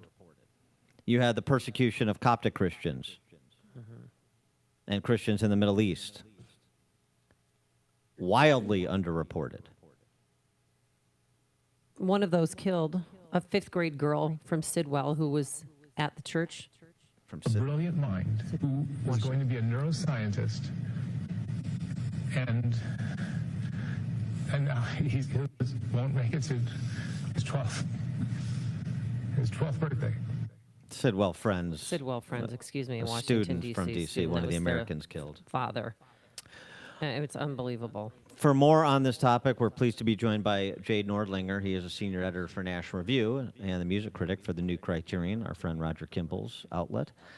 Jay, thanks so much for joining us. Appreciate it. Good to talk to you, Dan and Amy. You heard my take on Easter worshipers and the D.C. press corps coverage of the bombings on Sunday, and we now know who the alleged responsible party is, and it's a radical Islamic terrorist organization. What's been your reaction reviewing the coverage? Well, we used to talk about the war on terror. That now seems a very old-fashioned phrase from the 2000s. But it's a kind of twilight struggle. It's kind of like the Cold War. It goes on. And you have to be vigilant. This is a really long war. And these people, these radical groups, have to be policed and confronted and beaten. There's just no choice. They won't leave you alone, ever. They have to be beaten. And it may be tedious and tiring, but there's really no alternative except for these massacres that recur and recur. That's my main thought. And the response, though, is from some on the left, implicitly, if not explicitly, is this is reportedly, according to the Sri Lankan government, a retaliation for the Christchurch mosque shootings in New Zealand. And so this is a reaction to the rise of white supremacy. So it's it's about half a step short of saying you had it coming. Yeah, that's just dumb. First of all, there's always an excuse, and these radical groups really don't need an excuse. They like killing, they like mass murder. Also, there's some experts who say that about this idea that these attacks were a response to what happened in New Zealand. This kind of thing was pretty well planned and brutally orchestrated. I sort of doubt it. These killers don't need an event far away in New Zealand to do what they do. They just do it. It's what they do. Well, when you hear Easter worshipers were killed, does that offend you in any way? Or do you think that they should have just called us what we are, Christians? No. I must say, Amy, I'm fairly relaxed about the language thing. Okay. These were worshipers at Easter services. I'm not sure that offense was intended. I think the main outrage is the mass murder rather than the coverage.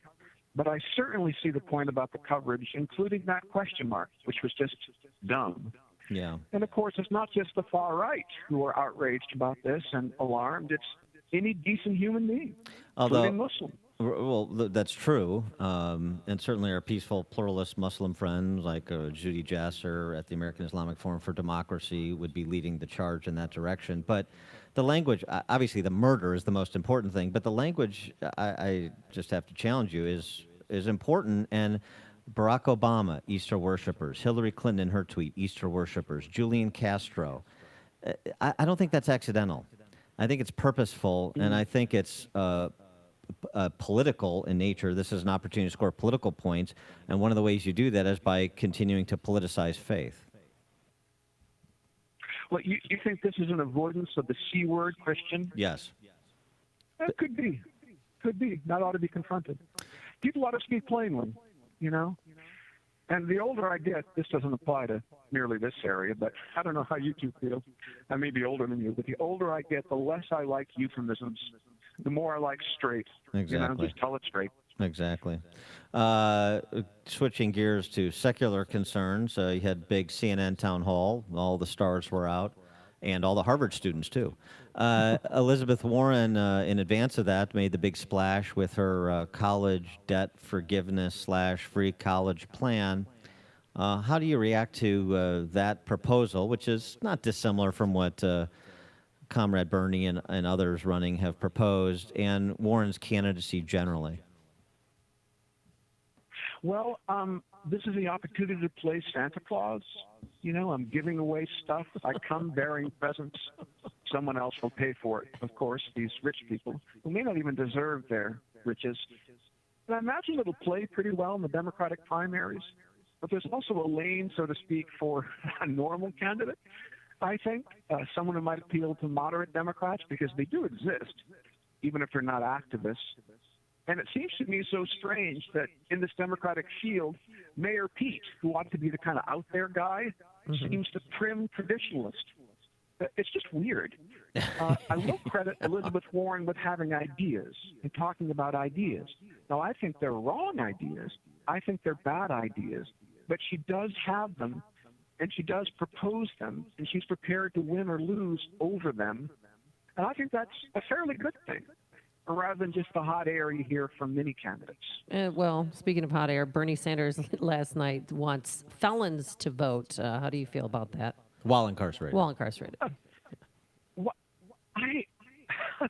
I guess I find myself a little bit speechless, which is a bad thing to be on the radio.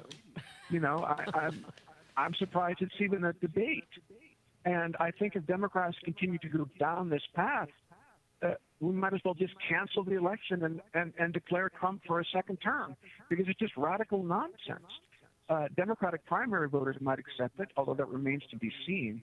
I'm pretty sure that a general election public could never, ever accept it. I mean, it's just bizarre. And I think Mayor Pete scored with his simple word, no. I mean, should the Boston bomber vote?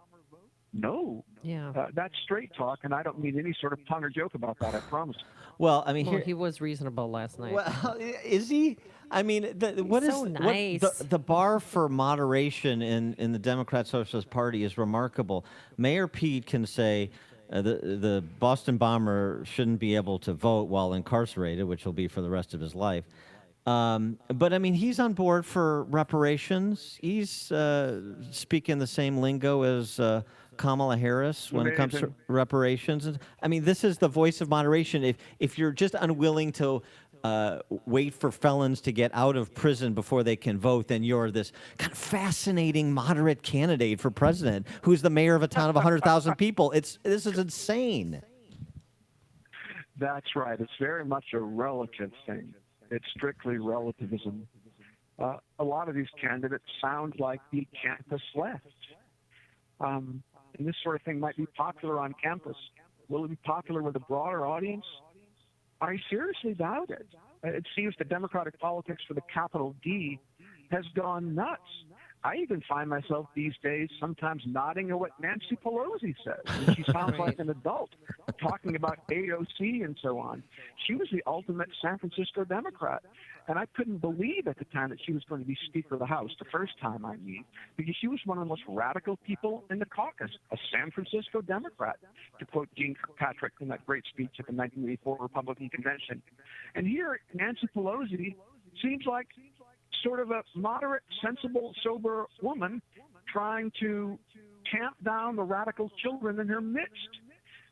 If you live long enough, you see a lot of things.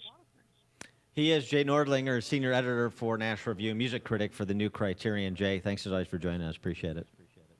Best to you, Dan and Amy. Thanks a lot. Have a good day. You too. And he joined us on our turnkey.pro answer line.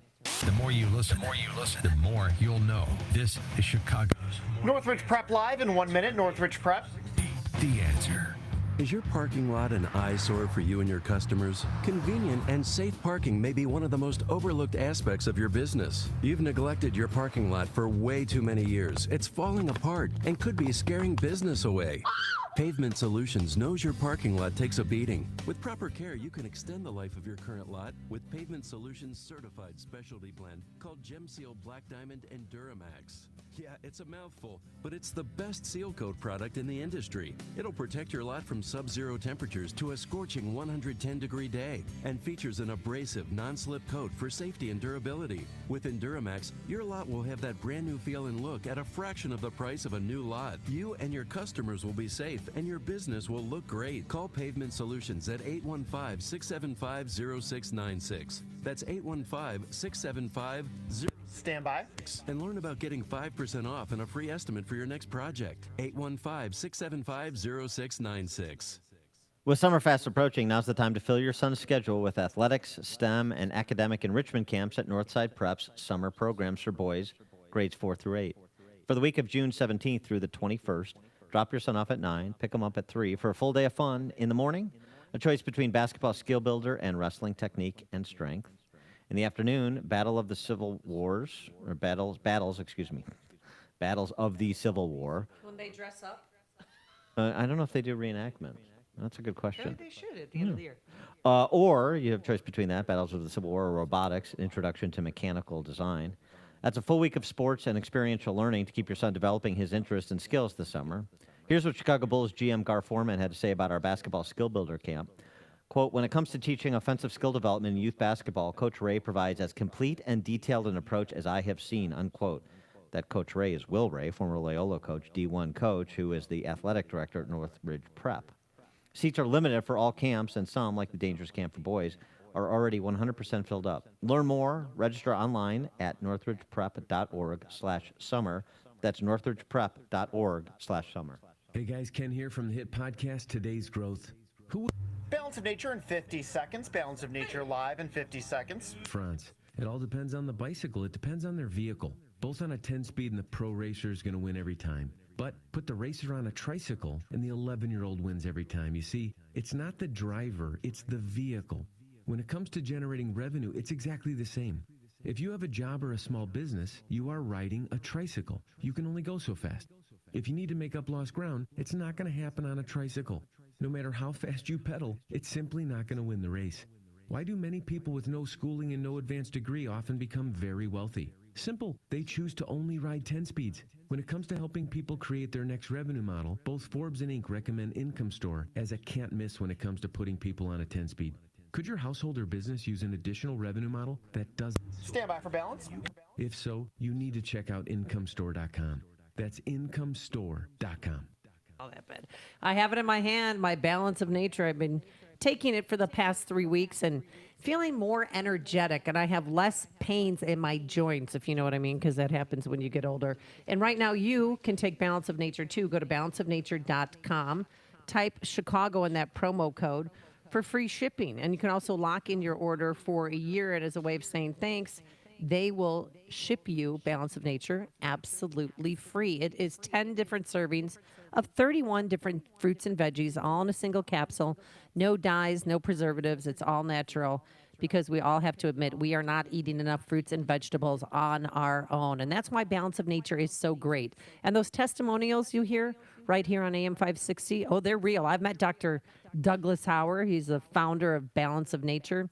He showed me the emails that he receives, the voicemails that they get, and they're really passionate about their product, and they really love their customers. So find out more information. You could call their health coaches. They're not operators, guys. They're health coaches.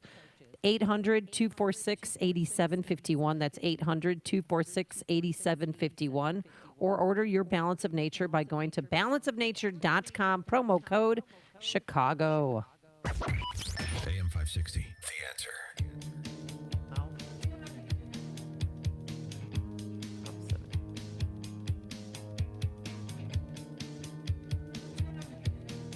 Good morning, Dan and Amy. We're coming to you live from Midwest Performance Cars in Northbrook, part of our AM 560 Signature Bank Business Tour. And Amy, bit of controversy, LGBTQ. Yeah. We could get in trouble for this, actually, because we've got Mike from the North Side who started the LGBT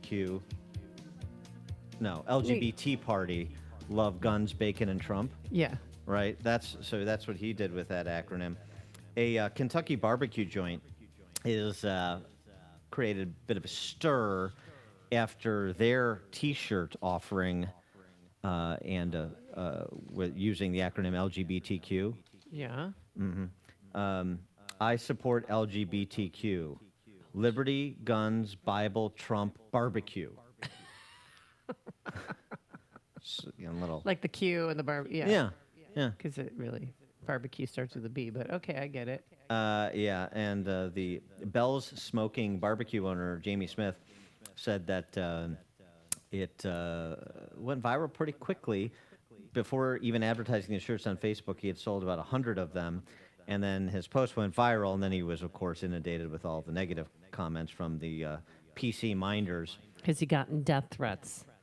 No, but he's offered one of these apologies we're so accustomed to. Bell's Smoking Barbecue apologizes if we have offended any groups, organizations, or individuals with our shirts. We respect all beliefs and lifestyles, want no ill will towards anyone, and so on and so forth. Meanwhile, in places like San Antonio, they're banning Chick-fil-A at the airport. That's not a problem. A T-shirt at the Kentucky barbecue joint, you have to genuflect before the mob. You want to ban Chick-fil-A for being run by a Christian family in like San Antonio. Obviously, we're very familiar with that in Chicago, not representing Chicago values, according to Tiny Dancer and Gropo Proco Joe Moreno, former Chicago alderman. What's he doing now? Soon to be convicted felon. He should be. Well, he should be, because for filing a false police report. That it's still an open investigation. Extortion. But I want you to know, too, that I did check and it's still an open investigation. Just wanted to make sure that they didn't close it down without letting the public know. I'm sure Kim Fox is yeah. giving that the kind of thorough professional review that has become her calling card. Exactly, There's no question. yeah. But yeah, you can't even have a little bit of fun at a barbecue joint in Kentucky. Is it rural Kentucky? I mean, where is this barbecue joint? How did they find them? Just because it went viral or something? Williamstown, Kentucky. Are you familiar with No, it? I'm not. Yeah. Oh, then why would it matter? Where exactly? Why would it matter where in Kentucky it is? Coming up on Chicago's Morning Answer.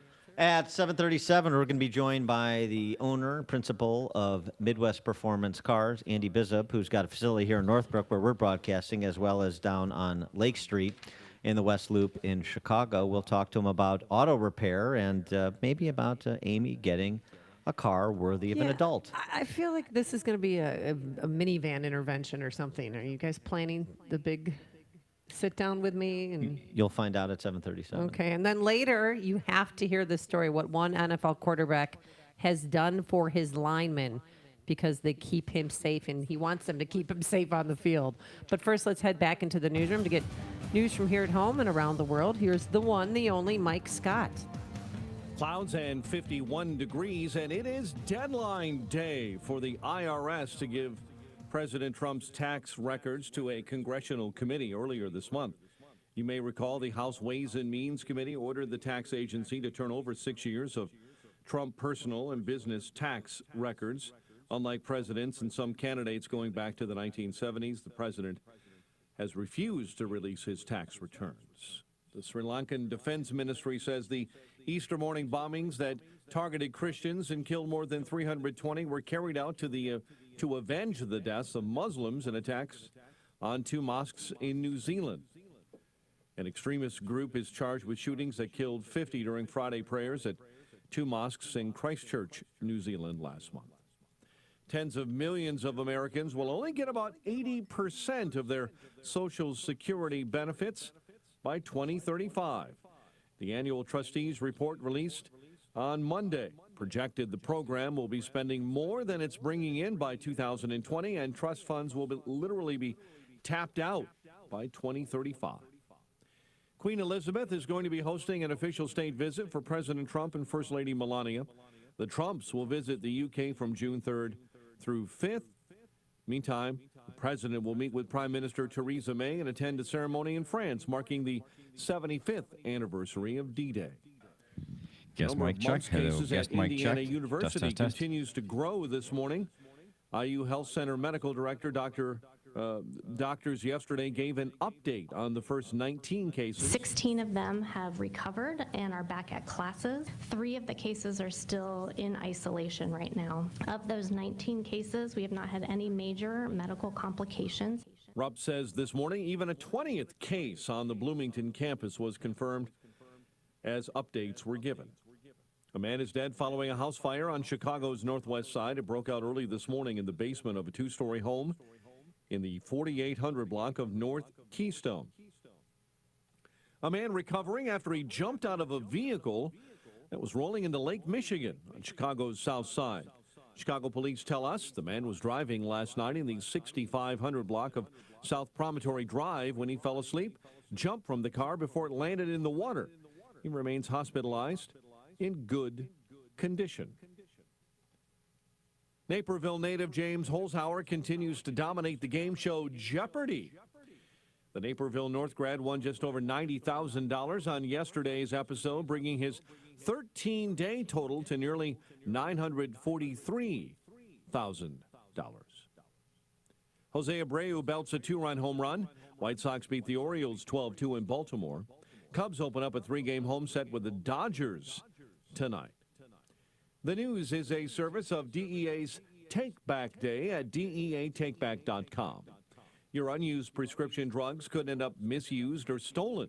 So keep them safe, clean them out, and take them back at DEA's National Prescription Drug Take Back Day, Saturday, April 27th.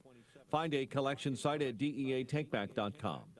7:32 and a check of traffic and weather on the way next on AM 560. I am not a Republican. I am not a Democrat. The Joe Walsh Show. I am a freedom-loving, limited government-believing libertarian. I'm a Tea Party conservative. I believe in freedom and a government that stays the hell out of my life. And I got to tell you something, that's not the Republican Party and that's not the Democrat Party. I want government to leave me the hell alone. You tell me what party advocates that. The Joe Walsh Show, weeknights starting at 5, right before Larry Elder at 7 on AM 560. The Answer. Signature Bank is Chicago's fastest growing independently owned business bank. It's a bank where relationships still matter. Signature Bank knows your name and your story. I'm Dan Proft, and I know this because Signature Bank is my business bank. I'm Jim Keene Jr. of the Mail House, Inc., a family-owned and operated digital print mail house with a specialty in political advertising and a customer of Signature Bank. We knew that getting a loan to buy our business wouldn't be easy, so we turned to one of our trusted friends for a referral. She told us about the outstanding level of customer service her business received at Signature Bank since becoming one of their first customers in 2006. Today, we couldn't be happier. Not only did Signature help us finance the purchase of the mail house, but they supported our growth as we modernized our operations in mailing as well as from traditional to digital printing. If you're looking for a great bank to grow your business, take a look at Signature Bank. Signature Bank is looking for their next success story. To learn more about turning your business vision into reality, visit signaturebank.bank. Signature Bank, helping local businesses succeed. Member FDIC, Equal Housing Lender. This is Dr. Howard, founder and formulator of Balance of Nature. We're changing America, one life at a time. I mean, Dr. Howard really got it together when he added that health coaching. I mean, it's nothing like buying a supplement. It's like joining a team, you know. I don't think I've gone a day without them. I'd rather not because I'd be more tired and draggy. That's just what I know my body needs. As you know, the price of produce is always on the rise. Have the confidence to know you're getting the best possible price for organically grown whole fruits and vegetables with Balance of Nature. Call now to see how you can lock in your price of fruits and vegetables and get free shipping on every order. Call 800-246-8751. That's 1-800-246-8751. Or go to balanceofnature.com and use discount code CHICAGO. Check out Ground Game, the latest podcast from the Associated Press discussing the top political issues around the country. Available on Apple Podcasts. 7:35, a check on the roads in the AM 560 Traffic Center with Jim Telemonte. Tri-State southbound traffic is jammed solid. 120 to Bradley Road with a crash in the left lane. It's heavy Duffy out of the eastbound Eden Spur where delays continue to Waukegan Road. Northbound Tri-State is gummed up from Cicero to North Avenue. But Reagan Tollway bumper to bumper, Highland to the Tri-State. Northbound Veterans Oriole, it's slow 75th much of the way to Roosevelt. Eden's 24 minutes either way between Lake Cook and Montrose. Kennedy 56 minutes. O'Hare to downtown takes longer than the Express.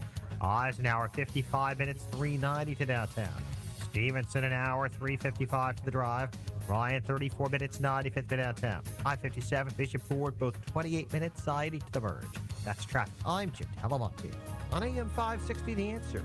Chicago's Morning Answer continues next. Your official Chicagoland weather forecast. From the 1-hour Heating and Air Conditioning Weather Center, a cooler day ahead, clouds giving way to sunshine, and a high of 62. Currently 51. Next news coming up at 8. Chicago's Morning Answer with Dan and Amy continues next on AM 560, The Answer. This hourly segment is brought to you by Secure Retirement Radio with host Raj Shah. Sunday mornings at 7 on AM 560, The Answer. Only the biggest stories, only the biggest guests, and only the biggest opinions. This is AM 560, The Answer. Top of the morning, Dan and Amy. We're coming to you live from Midwest Performance Cars in Northbrook, part of our AM 560 Signature Bank Business Tour. It's okay to clap. Please clap. Please clap. Please clap. That's what Senator Klobuchar said last night at the CNN town hall.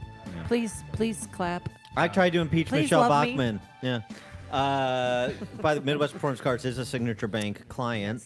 Also believes that Chick-fil-A does represent Chicagoland values because we're eating Chick-fil-A for breakfast right now, and it's delicious, I must say.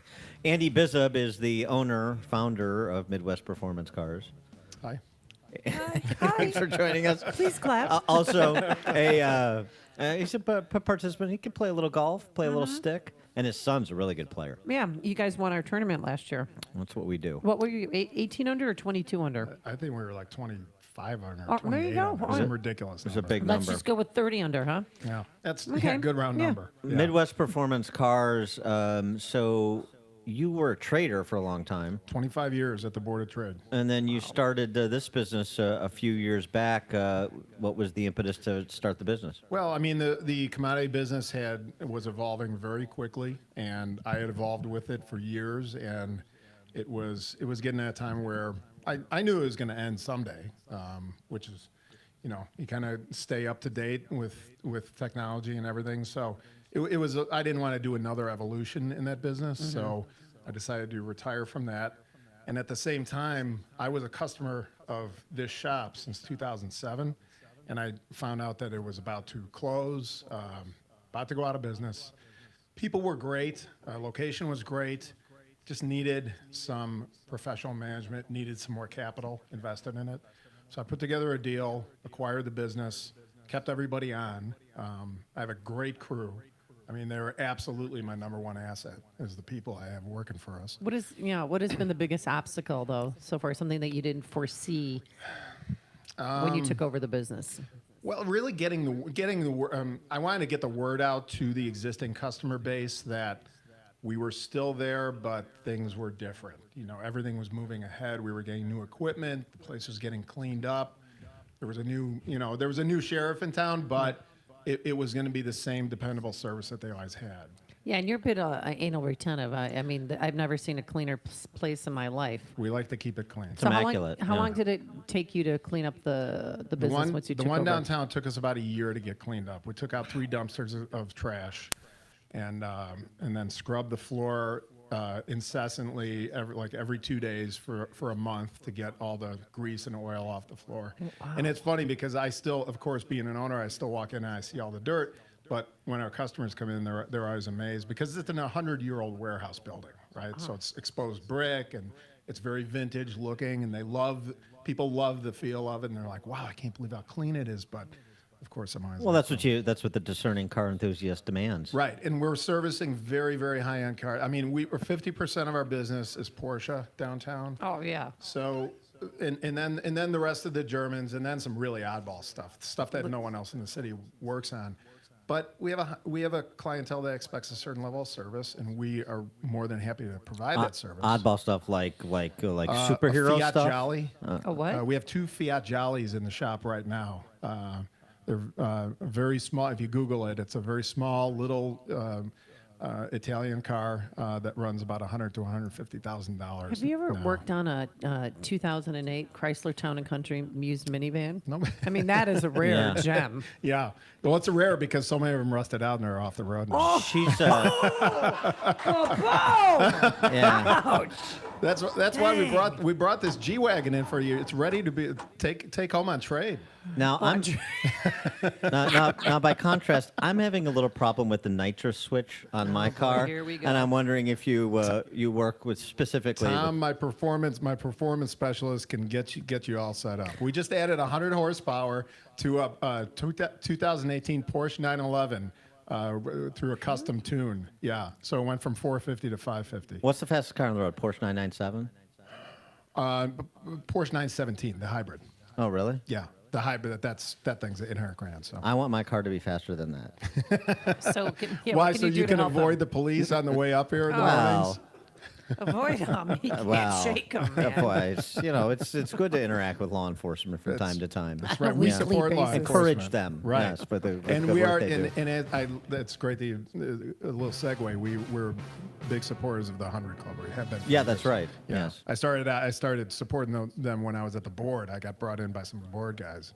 And we've continued with the business to support the interesting thing, too, about your philanthropy and also your time at the board is you chose a different path in terms of an exit strategy. You chose not to bust out. You chose to leave with money, which is an unusual story. I was one of the, well, first of all, I always knew that time was ending because it was just too great to continue forever. So I saved my money. I didn't spend it. Good for you. And I was a grinder. I mean, most of the guys down there, and women, were grinders. They didn't live a flashy lifestyle. They went to work every day. They raised kids. I was able to coach Little League and soccer for 12 years because our market closed at 2:00. I could get home, and I was always the coach in town. That must have really cut into your time drinking. After Good for you to coach. It was great. I like it was coaches. great. I miss coaching so much. I mean, it really is. If I could talk to Little League coaches today, I would just say, relax and have a great time because it doesn't matter. They're not going pro. So don't tell their parents that. They're not going pro. Especially in you started the place. You refurbished the place on Lake Street downtown. Right. And then obviously you thought that there's a bigger market than just the downtown Chicago market because you opened this place in Northbrook. I did. It was very by chance. I really didn't have an interest in opening a second location. But we were ready when the opportunity presented itself. I knew the gentleman who owns Ultimo Motors, and he said that he was opening another location up in Northbrook up here. They sell late model sports luxury used cars. And would I like to sublet some space and put a repair shop in and then check out all of his cars? He comes in, get them ready for sale on the showroom floor, and then be able to, go after the retail customer as well. It was a great way to expand, but the fact is we were ready to be able to do it. I hadn't planned on it, but the opportunity presented itself. Now, how many employees do you have? So we have 11 downtown and 5 up here. Okay, and high turnover rate? Are they? I think since I started 5 years ago, we have lost 2 employees. Wow. And when I started downtown, we had 8 employees total. So we've about doubled in size, and we have like I said, we have such a great crew, but we really concentrate on culture and developing just a really great culture. I think all of our people really enjoy coming to work, and they really love what they're doing, and they're excited about it all the time. And there's a couple things I always tell them. One thing I always say, there should never be a year that you don't make more than the year before. So you should always be moving ahead. We invest heavily in training. Mm-hmm. We send our people all around the country for specific training, both management and technical training. And it pays off because they're happy, they're productive, and they like coming to work. Yeah, I was going to say, I mean, because you're dealing with so many high-end, high-performance cars, there's going to be, number one, everything you do is going to be very expensive in terms of making a mistake. Right. And number two, there's a lot of technical knowledge that's required. Right. And we... These are like huge automated robots, these cars these days. Right. And we have, well, in our downtown shop, we have a 1963 Porsche 356 Cabriolet in there. But we'll also have a 2018 911. Wow, she said that. amazing. She said that like she knows what that means. Oh, it's a beautiful. It's the original. Car. That's the original Porsche. It's the original Porsche. Yeah. Right, So there. It's not, Okay. You know, You're such one a of us in this gearhead. room took auto shop. Yeah, that's And true. it wasn't you. That's Pretty true. I boy. took That auto is true. shop as well. High five. I love you know even That more. is You're true. Coach Gordon Tech. and, yeah, Gordon Tech. Yeah. Yeah. Now DePaul Prep. Right. She took auto shop at Iowa. That's what she majored in. Oh, yeah, right. But anyway, go back to the technical Yes, training. My biggest job is really marketing and business development, and then just making sure that our people have all the equipment and tools and training that they need. And so we have really gained a reputation regionally and actually across the country, because we will have a lot of people call from other parts of the country who want us to check out a car that they're looking at buying in Chicago. Okay. So we've built this really good reputation, particularly with Porsche, but with all the Germans, for having a very, very high-end service, very transparent process. So we never want anyone to leave having any questions about what was done with their car. Now, are you a gearhead yourself? Are you really into cars? Is that why you did it, or you just saw this as a business opportunity? Both. Both. When I was 19, my first car was a 72 Triumph Spitfire. So I very early learned to hate British cars. Yeah. But it ran about half the time. But that's how I started. Then you had to either have a lot of money, which I didn't have, or learn how to work on your own car. So I did that. And then I was always mechanical my whole life. I've rehabbed houses. I've done all that stuff. Wow. What was your second car then? I once changed a tire. Oh, but My second car was... Congratulations, Dan. Very mannish of Thank you. My second car was an '83 Honda Civic that I bought from my sister for Okay. $600. Oh, that's awesome. Can you It ran a lot better than the '72 Triumph, but girls when I was younger didn't like it as much. No. So It's all about the ladies. I also had a full head of hair. So Can you turn my car into a transformer? we don't do body work. Oh, no body work. What about weaponizing it? I'd like an oil slick Weaponizing. function, missiles on the side panels. I don't think Rom or Lori are down with that. Well, so I mean, how do you They get? don't need to know. I mean, it's just a I do case. everything short of that to get slow pokes out of the left lane. Yeah. But I feel like I'm not sending a strong enough message. Well, I flash the lights, and then sometimes I beep. I Because want. it's I really want bad in the morning. I People want do an not- electronic sign on the back of my car that says, "If I'm passing you on the right, you don't know how to drive." Honestly, Yeah. we need to get that going. I don't think the rhetorical shaming is enough. I think we Well, need to take it to the next level. And they're not is my going to get point. it either. Yeah. Yeah. I wanted to ask you something else too, because you invited me to this great event down in the West Loop, incubator that's being headed up by Rick Bayless for restaurant workers. Right. It's called the Hatchery. The Hatchery. At Kedzie Lake. Right. And so just what's going on in West Loop, even though it's a difficult business climate in Chicago and in Chicagoland because of the policies of the politicians. Sure. But the effort that's being made, and by the way, a difficult neighborhood, you just mentioned the Cross Streets, difficult neighborhood to avail families, young people of entrepreneurial opportunities. Sure. So I'm on the board of the ICNC, it's an industrial council of near West Chicago. So we really support businesses in the Kinsey Industrial Corridor. The ICNC developed this project called the Hatchery. It's a food service incubator. So if someone wants to start a food service business, but they don't have the money, they don't have the resources to go rent space, rent commercial kitchen space, they can go into this incubator, and we have 53 commercial kitchens in there. They can rent a small commercial kitchen, get their business up and running, and also get advice from people like Rick Bayless, who is putting a culinary instructional program in there. Right. And be in this supportive environment where they can get advice, and it's cheaper to start their business, develop that business, get it going. Then when they're ready to move out and take space, they've got something going. They already have a revenue stream coming in, and it's really great. You know, we located at Kedzie Lake, like you said, tough neighborhood, but there is so much potential in Chicago. You know, I was born in Gage Park. Grew up on the Northwest Side. My dad worked for a city for 40 years in the water department. Right out of coming home from World War II, he started as a bridge tender, right? So, I mean, there's nobody as Chicago as I am. And my heart just bleeds for this city. But also I think of the potential. I mean, just with competent leadership, this city would have 4.5 million people in it.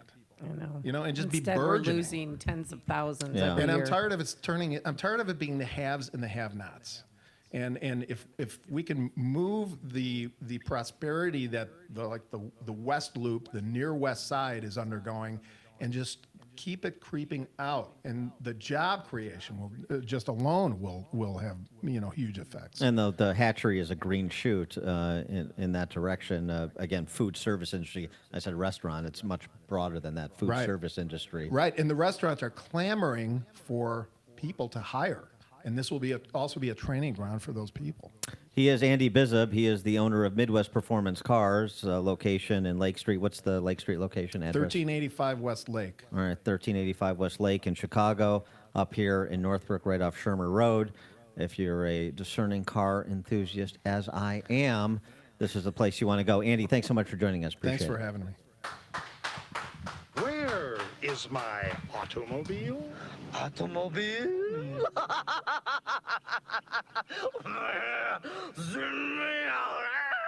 Connect with Dan and Amy on the AM 560 The Answer mobile app.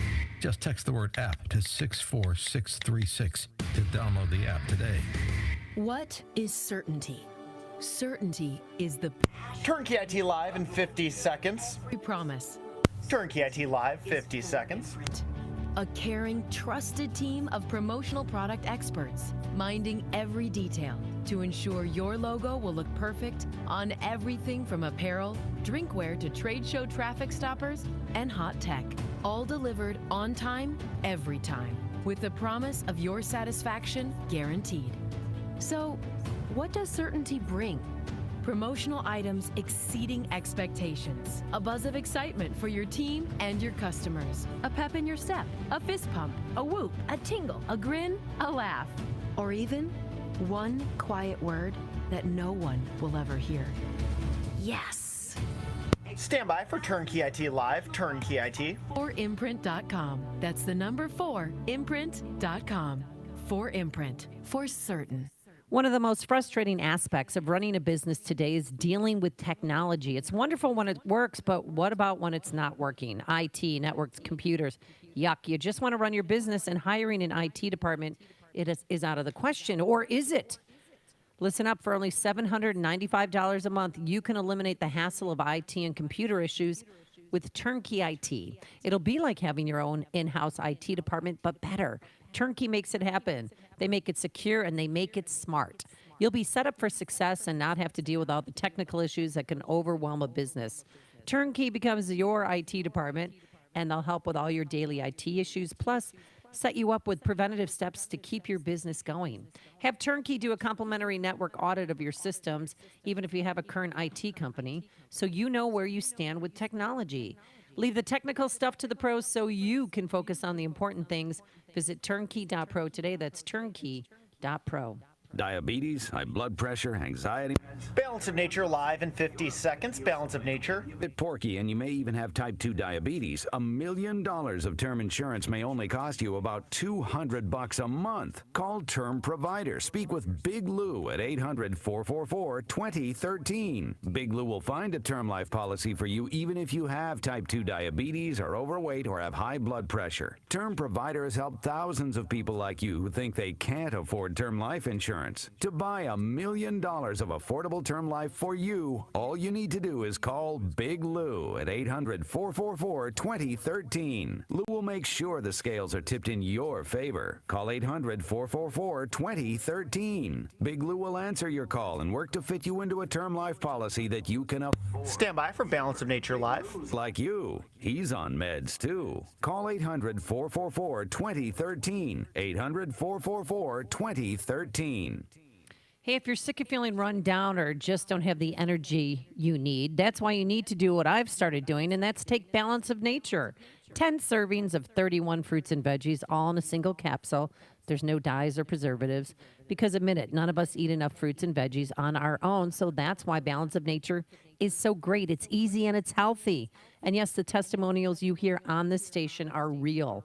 I've met Dr. Douglas Howard, founder of Balance of Nature. He showed me the actual emails he receives and played the voicemails he gets from real people who are living healthier lives because of Balance of Nature. I'm one of them. So get on board and try Balance of Nature. And now is the perfect time to start because you can lock in your price for fruits and vegetables today and get free shipping on every order. If you lock in now, you won't have to pay more when the cost of produce starts to rise later this year. So call today, 800-246-8751. That's 800-246-8751. Use promo code Chicago or simply go to balanceofnature.com. Promo code Chicago. Listen to podcasts of Joe Walsh and Chicago's Morning Answer with Dan Proft and Amy Jacobson on the AM 560 mobile app. Straight to Legal ID or Clear Till Top, straight to Legal ID.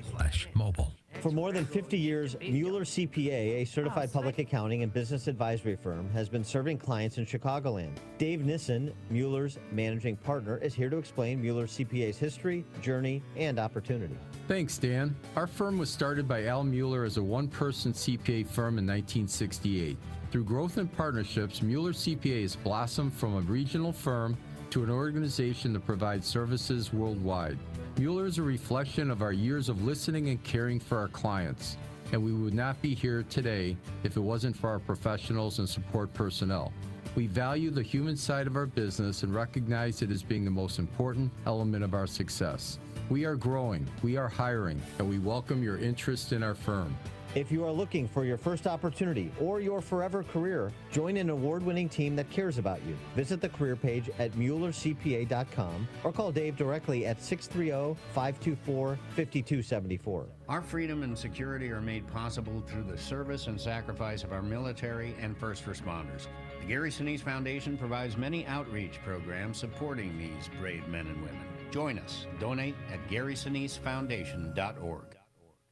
Hi, this is Amy Jacobson. Spring is the perfect time to take notice of any paint issues. Call the professionals at CertaPro Painters right away to take care of your home. Our front porch and back porches were chipping and peeling, just an eyesore. But CertaPro Painters swooped in and made a huge difference. They also painted a majority of our rooms in our house, the quality, service, and attention to detail like no other paint company. You know, spring is the season of change. Time to change your wall color or exterior and transform your home with an updated new look. And if you want some help with colors, they've got you covered with in-home color consultation or online with a color visualizer. Don't put it off. Time to hire CertaPro Painters, your residential and commercial painting expert. Schedule a free estimate online at CertaPro.com. That's Certa with a C, or call 1-800-GO-CERTA. Each CertaPro Painters business is independently owned and operated.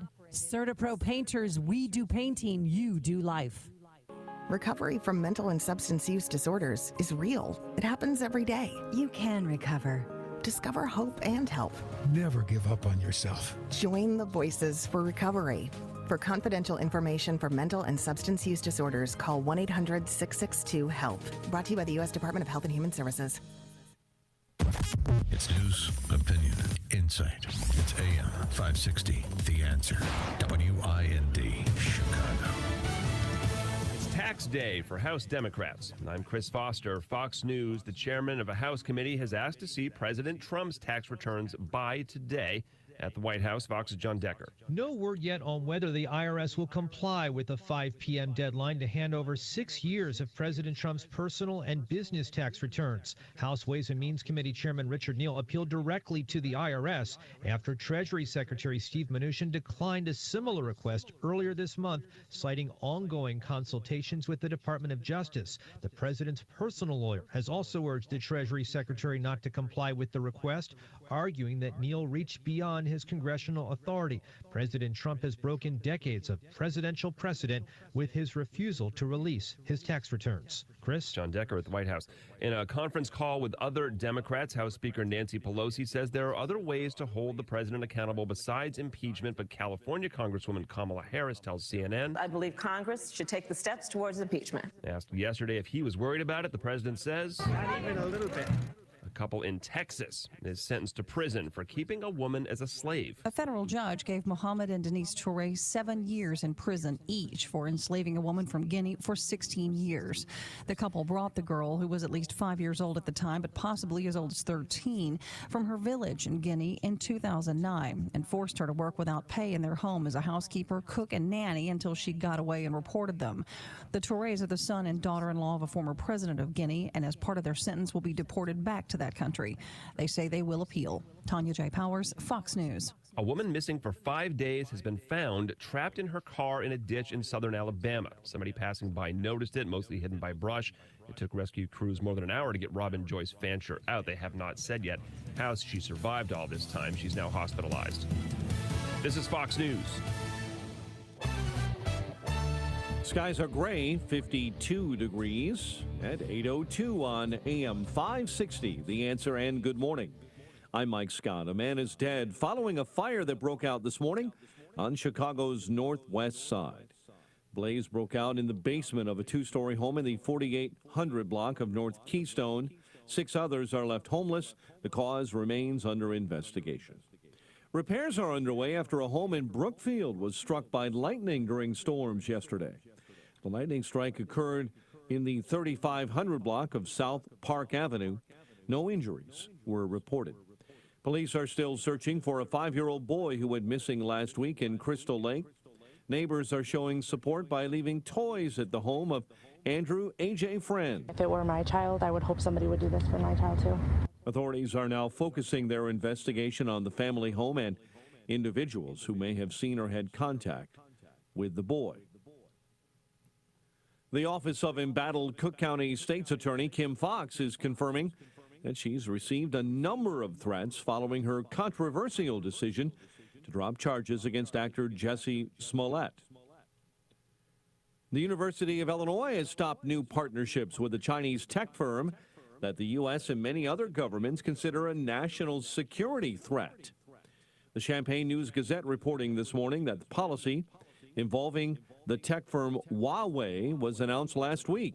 In an email to the College of Engineering, 11 current Huawei-sponsored projects will continue to completion. White Sox beat the Orioles 12-2 in Baltimore. Cubs open up a 3-game set with the Dodgers later on tonight. 8:03, time for the AM 560 Business Beat. And from the Fox Business Network, here's Carol Zimmer. From the Fox Business Network, oil is heading towards $75 a barrel. That's after the Trump administration said it will not renew waivers for 8 countries that buy oil from Iran. The move is meant to put pressure on Iran's government. Shares of Twitter rising after the social media network reported rising profit and a record number of daily users in the recent quarter. Signs that the company's tweaks are working. Twitter has been trying to rein in nasty comments and encourage a more healthy diet. Jason Hill on line 10. We'll take him here. Investors that by the middle of next year, 1 million Teslas will be on the road that are fully capable of driving themselves. Tesla reports earnings tomorrow. With the Fox Business Report, I'm Carol Zimmer. 8:04, a check of traffic and weather on the way next on AM 560. Larry Elder watches the Democrats continue to scramble. Didn't have the collusion, didn't have the conspiracy, didn't have the coordination you want. So now you're going to get it, and no matter what he says, He says Trump did not collude. You'll say, ha ha! He didn't say certainly did not conclude, so therefore it wasn't definitive. It doesn't matter. You didn't get what you wanted. The Larry Elder Show, weeknights at 7, right before Jay Sekulow at 9 on AM 560. The Answer. Signature Bank is Chicago's fastest growing independently owned business bank. It's a bank where relationships still matter. Signature Bank knows your name and your story. I'm Dan Proft, and I know this because Signature Bank is my business bank. I'm Chuck Spaveri, CEO of Spaveri's Custom Counters, a Chicagoland manufacturer of residential and commercial countertops. If there's a local commercial bank who knows how to get a deal done, it's Signature Bank. When my brother and I needed it, Signature Bank came through with a creative financing solution. That's because Signature Bank has experience working with companies like ours, a second-generation, family-owned and operated manufacturer. Our business matters to Signature Bank, and that comes through in every visit and every phone call with their team, right up to the bank's co-founders, Kevin, Mick, and Brian. Spaveri's is proud to bank with Signature Bank. Signature Bank is looking for their next success story. To learn more about turning your business vision into reality, visit signaturebank.bank. Signature Bank, helping local businesses succeed. Member FDIC, Equal Housing Lender. Spring has sprung, and there's never been a better time to give your bedroom the makeover it so badly needs. Make your bed more comfortable and save some money in the process during the Boll & Branch Think Spring Sale. Hi, I'm Scott Tannen, founder of Boll & Branch, makers of the world-famous ultra-soft sheets that are loved by 3 U.S. presidents and millions of Americans. You know our prices are always great, but right now, everything at bollandbranch.com is 20% off. I'll say it again, 20% off. That means our award-winning sheets start at just $160, and shipping is free. These are $1,000 sheets for less than a couple $100. And you can save on our towels, blankets, pillows, even our award-winning mattress. Don't miss this sale. We don't have them often. And remember, Mother's Day is just around the corner. The Think Spring Sale is ending soon, so get 20% off everything before it ends at bollandbranch.com. That's BOLL and branch.com. bollandbranch.com. It is 8:07. Let's check the roads in the AM 560 traffic center with Jim Telemonti. Metro reports delays on the Milwaukee North line due to mechanical problems. The Indiana Toll Road is bottled up. 20 in East Chicago to Wolf Lake due to construction. Westbound 8094 is a bit tight. Martin Luther King Drive to Chase. Eden's 22 minutes Lake Cook to Montrose Kennedy, an hour O'Hare to downtown, 38 minutes from Montrose, 37 on the Express. Eisenhower, an hour and 6 minutes from 390 to the Burn Circle, 42 minutes from Manheim. Stevenson, an hour and 10 minutes, 355 to the Drive. The Ryan, 40 minutes, 95 to downtown. Southbound Tri-State jammed, 132 to Bradley after a crash. But Adams still waits heavy. Beverly to Higgins, the oldest Plains Oasis to Tri-State. That's traffic. I'm Jim Alamonte. On AM 560, The Answer. Chicago's Morning Answer continues next. Your official Chicagoland weather forecast from the 1 Hour Heating and Air Conditioning Weather Center and our meteorologist, Steve Williams. Today cooler, clouds give way to some sun. The high today 62. Patchy clouds for tonight and a low 41. Mostly sunny tomorrow, the high near 68. Times of sun and clouds Thursday, passing shower in the afternoon, the high 72. I'm Steve Williams on AM 560, The Answer. Currently gray skies, 52 degrees at O'Hare. Your next news update is at 8:30. Chicago's Morning Answer with Dan and Amy continues next on AM 560, The Answer. Watch today's show live right now on the Income Store live video stream at 560theanswer.com. This is Chicago's Morning Answer with Dan Proft and Amy Jacobson on AM 560, The Answer.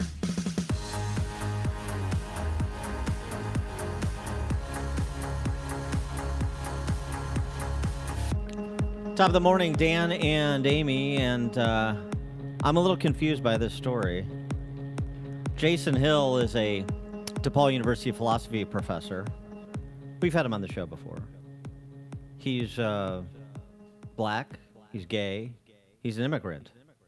So why has the DePaul mob come for Jason Hill? He's also the author of the book We Have Overcome, An Immigrant's Letter to the American People. Jason Hill joins us now. Jason, thanks for being with us again. Appreciate it. Thanks for having me. I know you don't identify by the identifiers of the identity politics mob, but it is interesting to note what identity attributes that are important to them, some in one with respect to one person or at one time, are not so important with respect to another person at another time, and that seems to be the case with you on the campus of DePaul, where students are calling for you to be removed from the campus because of an op-ed you wrote on Israel. Explain to us what's happening. Well, I wrote this op-ed piece calling for, well, it was an op-ed piece that was published in the Federalist, defending the right of Israel to annex the West Bank right after the election of Netanyahu, after Netanyahu won his election. And I wanted to explain, as an ethicist, in moral terms, why Israel had a moral right to annex the West Bank. I mean, the West Bank was annexed by Jordan during the 1948 Arab-Israeli War, and formally annexed in 1950 illegally. That annexation was condemned by the Arab League, and Israel won a defensive war against Jordan in 1967. It was a defensive war, and it won that war against an aggressor, Jordan, and it took over the West Bank. And that land should be properly annexed. The people who occupy that territory belong to the Jordanian people. And I laid out the case that historically the people there and the people in Israel generally vote for terrorist organizations. They vote for Hamas, they vote for Fatah, that they pose a national security threat to Israel, and that Israel has a moral obligation and a natural right to protect itself, that the constitutions of Hamas and Fatah call for the obliteration of Jewry in the area. They call for the obliteration of Israel. Article 7 of Hamas states explicitly for the obliteration of Jewry and Israel. And I want to spell out very clearly why Israel not only has a right to annex that region, but has a right to take a certain segment of the population as national security threats. Well, people went ballistic when I stated that claim very rationally, very calmly. And at least 6 student organizations on campus have called for my removal, including the Chicago Area Peace Action, the DePaul Students for Justice in Palestine, United Muslims Moving Ahead, the DePaul Socialists, the Students That's Against redundant. Incarceration, and the College Democrats have called for the university to have me issue an apology, have me basically be re-educated in a racial sensitivity training camp. Yeah. And Well, to have me censured. Yeah, one of the comments said his comments create unsafe and uncomfortable spaces for everyone, especially Palestinian and Muslim students who now all refuse to enroll in a class that is taught by Professor Hill. Are you willing, or do you want to? I don't think you need to, but are you going to make a public apology? No, certainly not. I am not making an apology. You know, I mean, I'm a very beloved professor on campus. I have won teaching awards. My teaching evaluations are outstanding. I have gotten scores of letters of support from students who have written to me saying and testifying that you have been a wonderful professor. I have gone on record, and people know that I do not criticize my classrooms. My students don't even know what side of the political spectrum I fall on. I give a fair and balanced perspective to all students, both on the left, on the right, to share their perspectives. I am not issuing an apology. I've done nothing wrong. I'm exercising my right to free speech and my First Amendment rights. I'm writing as a public intellectual, and I think that these people are reactionaries posing as progressives. I think they're moral bullies.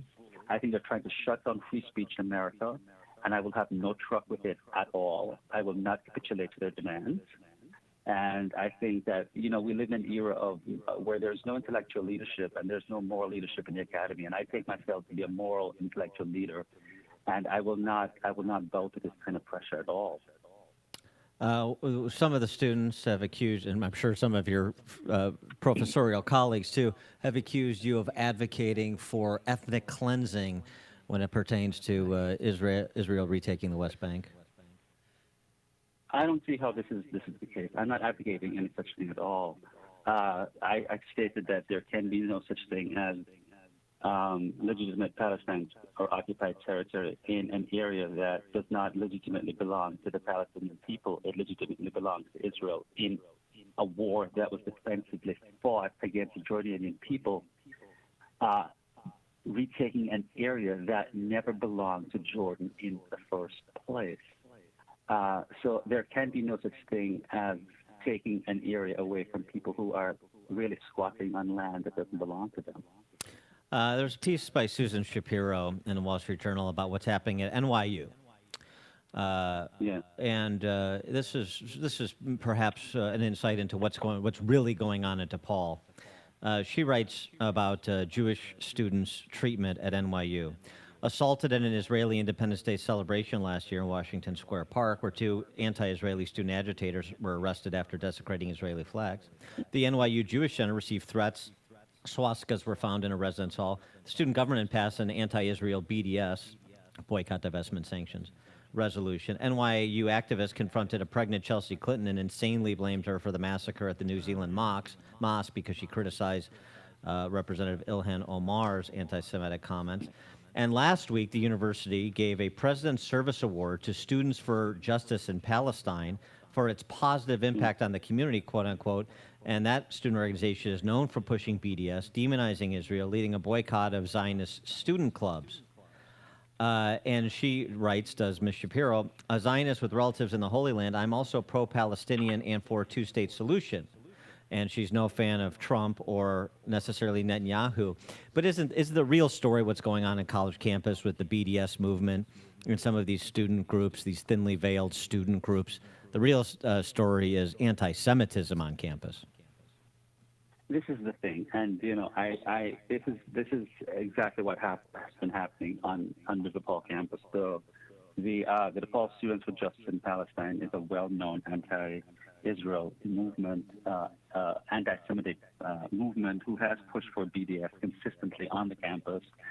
And I'm not surprised because I think this flag actually preceded the article when in my book, We Have Overcome, I painted two very positive pictures. I've never been forgiven for two things. One is painting a picture of the exceptionalism of American civilization, and I never referred to American culture, and of Jewish civilization, and stated that I was not a cultural relativist, that the two superior civilizations in the world, how dare I say this, were Jewish civilization and American civilizations, and went on to explain why the two civilizations, the American people and the Jewish people, were an exceptional people, and American culture and American civilization was an exceptional civilization, and the ire and the backlash that I got from that. How dare you say such a thing? So there's a kind of relativism at work here, and that I was making invidious comparisons among cultures when I was just stating a case that some cultures are politically backward. And when you look, and this is another thing that I got attacked for in the article, that I was saying that certain, and I did make the point in the article, that certain cultures in the Middle East are politically backward. They are illiberal. When you look at Saudi Arabia, when you look at Iran, when you look at all those countries, Dan and Amy, that they are politically regressive, that when you look at their human rights record, that Israel, I stated in the article, is the only democratic secular democracy that grants religious reciprocity, that respects something like gay rights and civil liberties. It is a beacon of light amidst, I said, a very primitive, illiberal set of countries. And people were very, very angry with me for saying that. It's something I will defend. I don't think that all cultures are politically equal in the same sense that we can say that some countries are technologically more advanced. We can say that some countries are politically more mature and advanced than others in terms of how they treat the inalienability of rights and respect for individual rights of others. We can use that metric to measure the political maturity of certain countries. And I will continue to say this. This just seems like an obvious putative truth. And people have to speak up and talk about these things. In an age of cultural relativism, people have to talk about these truths and not capitulate to this cult of relativism and lack of objectivity And I cannot, as a philosopher and someone who is devoted to seeking truth, bow to this sort of nonsense. And quickly, back to that petition, have DePaul administrators spoken to you yet, and do you think they're going to give in to the students' demands? Well, I have not heard from them.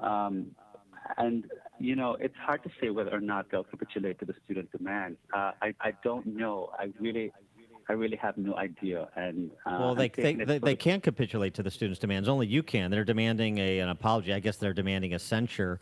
So I guess the administration could censure you, but they can't make you apologize, and you're not going to.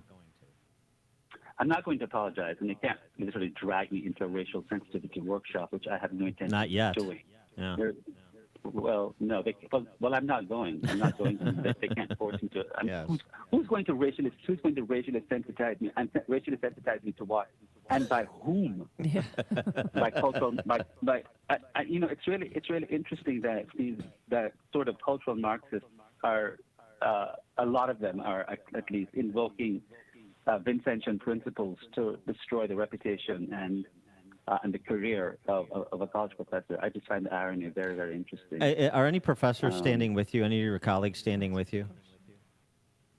Well, I have not heard from my immediate colleagues in my department, but there have been a number of professors in the university, a significant number, who have reached out to me in support and have said, we stand in solidarity with you. One professor who shall remain unnamed because I don't want to, they want to so far remain anonymous. I've said he's been at the university for decades and he will support me, and others have come forward and said they think that what's going on is disgraceful. Some of them have said, I agree with your article in part, I disagree in part, but that's beside the point. Right. If we stand for free speech, it's supposed to protect speech that you actually despise, not speech that you love. And the same principle that secures the speech that you want to utter and love is the same principle that is supposed to secure the speech that you find offensive. So these are very principled individuals who some agree with the article, some don't, but that's irrelevant. And I respect such individuals. We'll be watching how this plays out. This is a college campus that banned chalk a couple of years ago because they didn't like what some students scrawled in chalk, meaning they didn't like some students scrawling Trump on a sidewalk. So, of course, the response is to ban chalk. It's one of those Catholic universities that despises Catholicism, at least in terms of the practice I've seen. So all you DePaul grads in Chicagoland, pay attention. How about ponying up? Alumni can put a lot of pressure on the administration, too, and the professors. So a lot of DePaul alumni in Chicagoland listening. What are you going to do about this? You going to abide it? Or are you going to say something and do something? I did want to say one more thing, Dan. There's a petition that they've issued out. I think this came out late yesterday. I think there are at least 1,400 signatures now. I don't know what the petition is. A student brought it to my attention to end the career of Professor Hill, and I think there are thousands of signatories to it now. I'm not sure. I'm not sure that they even know what they're doing themselves. They're so intellectually out of focus that I'm not sure that they know their heads from their toes. So I'm not sure what the petition is, but it's some sort of survey that they're spamming the student body with. Yeah, it's a temper tantrum. Temper tantrum describes as a petition at change.org. I know, I saw it. He is Jason Hill. He's DePaul University philosophy professor. The book, We Have Overcome, An Immigrant's Letter to America. You should check out that book, and if you're a DePaul alumni, or even if you're just somebody who believes in truly believes that college campuses should be free marketplaces of ideas, you may want to do something about Jason Hill's case here locally at DePaul. Jason, thanks again for joining us. Appreciate it. Thank you so much. And he joined us on our turnkey.pro answer line. Before you see it on TV, share it on Facebook, or read about it in the paper. Hear it here first. This is Chicago's Morning Answer on AM 560. The Answer. Sometimes when it rains. Pearl Mortgage Live in 1 minute. Pearl Mortgage Live, 1 minute. It's from Chicagoland Waterproofing. My mission is to identify why your home is taking on water and fix it. I want you to sleep at night during a rainstorm and not worry about your basement filling up with water, like our client from Mount Prospect. We decided to refinish our basement and wanted to put in new flooring, but we've always had a seepage problem. I heard Chicagoland Waterproofing on the radio and had to call. Gus came to our home and identified the problem immediately, explained a solution which involved 60 feet of interior trenching along the foundation. His guys were on time, professional, and cleaned up when they were done. Our refinished basement is 100% dry. Dry as a bone. Great experience. In Gus, we trust. From simple sump pumps to complex storm drainage and crack foundation solutions, Chicagoland Waterproofing's work. Stand by for Pearl Mortgage Live. Pearl Mortgage. Plumber is always on staff. Request your estimate today at ChicagolandWaterproofingPros.com or call 847-296-3500. If you're one of the 34 million baby boomers born between 1946 and 1964 and either want to purchase a new home or refinance your existing home, then you need to listen closely to this important information from Team Hochberg. According to CNBC, retirees will average $14,000 a year from Social Security, and 45% of baby boomers have nothing saved for retirement. You heard me, 45% of over 15 million baby boomers have nothing saved for retirement, which is very scary. So Team Hochberg will help you save for retirement by paying off your debt with a cash-out refinance or using a reverse mortgage loan to defer your mortgage payment while unlocking your home's equity. To learn more about both of these outstanding financial options, call Team Hochberg, your trusted local lender who will always look out for your financial best interest. Call him now at 855-56-DAVID. That's 855-56-DAVID, or visit 56david.com. Team Hochberg has helped me and thousands of AM 560 listeners, but they can't help you if you don't call. 855-56-DAVID or visit 56david.com. Homeside Financial, Equal Housing Lender, NMLS 1124061. Your home. You buy new siding and you pay a specific price. Balance of Nature in 50 seconds. Balance of Nature in 50 seconds. A specific price. Buy solar panels for your home and no, you only pay 25 to 50% of the cost and start saving money day one. Solar for every home is coming. Not to replace electricity, but to supplement it. Today's solar is reliable and sustainable. Go to IllinoisSolarRebates.com, home of Dominion Solar.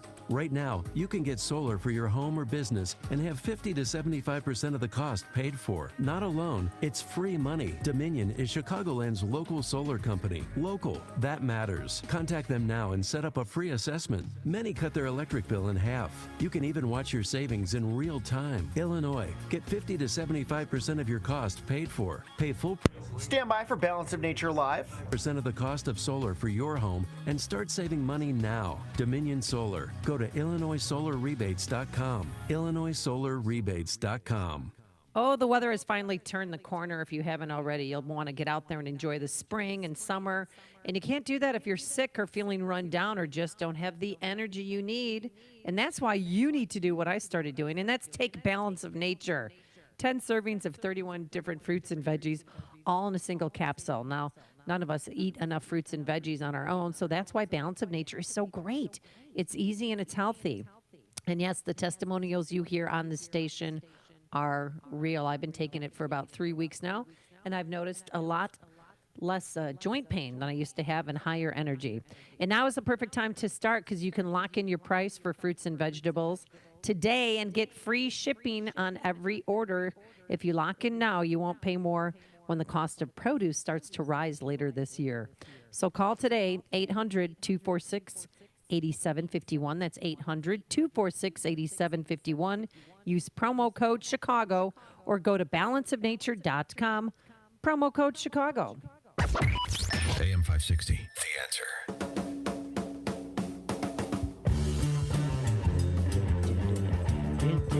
Dan and Amy, we're coming to you live from Midwest Performance Cars in Northbrook, part of our AM 560 Signature Bank Business Tour. Clap. And Amy, you have a sports story for Sports Corner. Sports Corner. Let's do Czech Kopic proud here. Do I have to wear a halter top? Leave our friend Steve Moore alone. It was a joke. It was a Everybody joke. grow up. All right, so you know how linemen, they protect the quarterback. You're familiar. I am familiar with that, And yes. since my son's a lineman, I know that they have a very close relationship with their quarterback because the Particularly quarterback. if you're the center. Exactly, because You get your hands right up there. Hey, yeah, that thing. But Russell Wilson, who I think he's the highest paid quarterback right now. He is now. in the league. Yeah. $140 million 4-year deal. He thanked his offensive line with the most prime gift ever. He's given each of them $12,000 in Amazon stock. Isn't that awesome? What? Oh my God. $12,000 in Amazon stock. Yeah. So, yeah. So he spent a total of $156,000 on his 13 offensive linemen. And each player got a letter with the stock gift explaining why. Number 3 hooked them up. He said, every Sunday we go to battle together. You sacrifice your physical and mental well-being to protect me, which in turn allows me to provide and care for my family. This does not go unnoticed, and it is never forgotten. Huh? He says he wants to help his teammates prepare for life after football, and he believes stock in Amazon will help these players, achieve their dreams. I mean, it is, I guess, Washington State-based. He's a Seahawk, so it Yeah. makes some sense in addition to Amazon Well, stock. because mostly they give him watches or luggage or fancy booze. Make an or, investment on that. Yeah, okay. Yeah, he's like, you know all what? right. This is going to help you later on. I wonder how many of those 13 So- have already cashed out their Amazon stock. I hope they have it. What if Well, you? that's pretty cool. I like Russell Wilson. I've got your back, so what are you going to hook me up with? I mean, I kind of protect you. I'm kind of like your offensive lineman, protecting the quarterback. What are you going to get me? Actually, you've already gotten me something, but I'll tell you later. Oh, I'm always the last well, to know. you inadvertently got me a gift. Mm.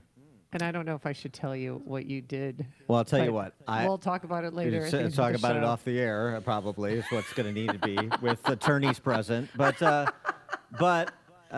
look, when I sign my $140 million deal, there'll be something in it for you. Okay, thank you. Coming up on Chicago's Morning Answer. We're going to switch gears and talk a little bit about the Democrats' latest gambits over the Mueller report, subpoenaing Don McCann, their investigation, the demands for Trump's tax returns and the like. All that with Sidney Powell, former assistant U.S. attorney, former appellate section chief, author of the book License to Lie. She joins us at 8:38. But first, let's head into the newsroom. Here's Mike Scott.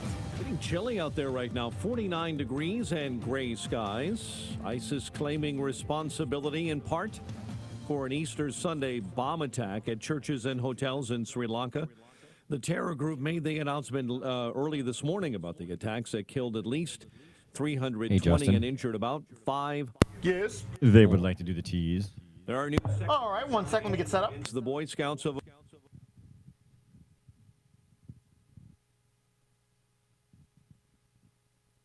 Sidney Powell on line 10. We'll take her here. 10-4. You can roll on your T's whenever. Roll on your T's when you're ready.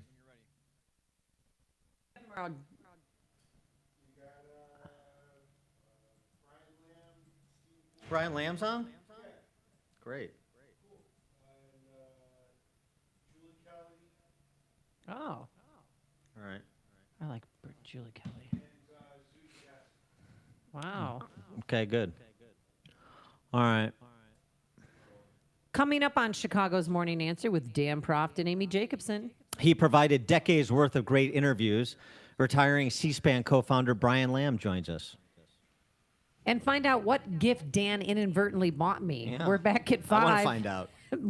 We're back at 5 AM 560, The Answer. Did that work?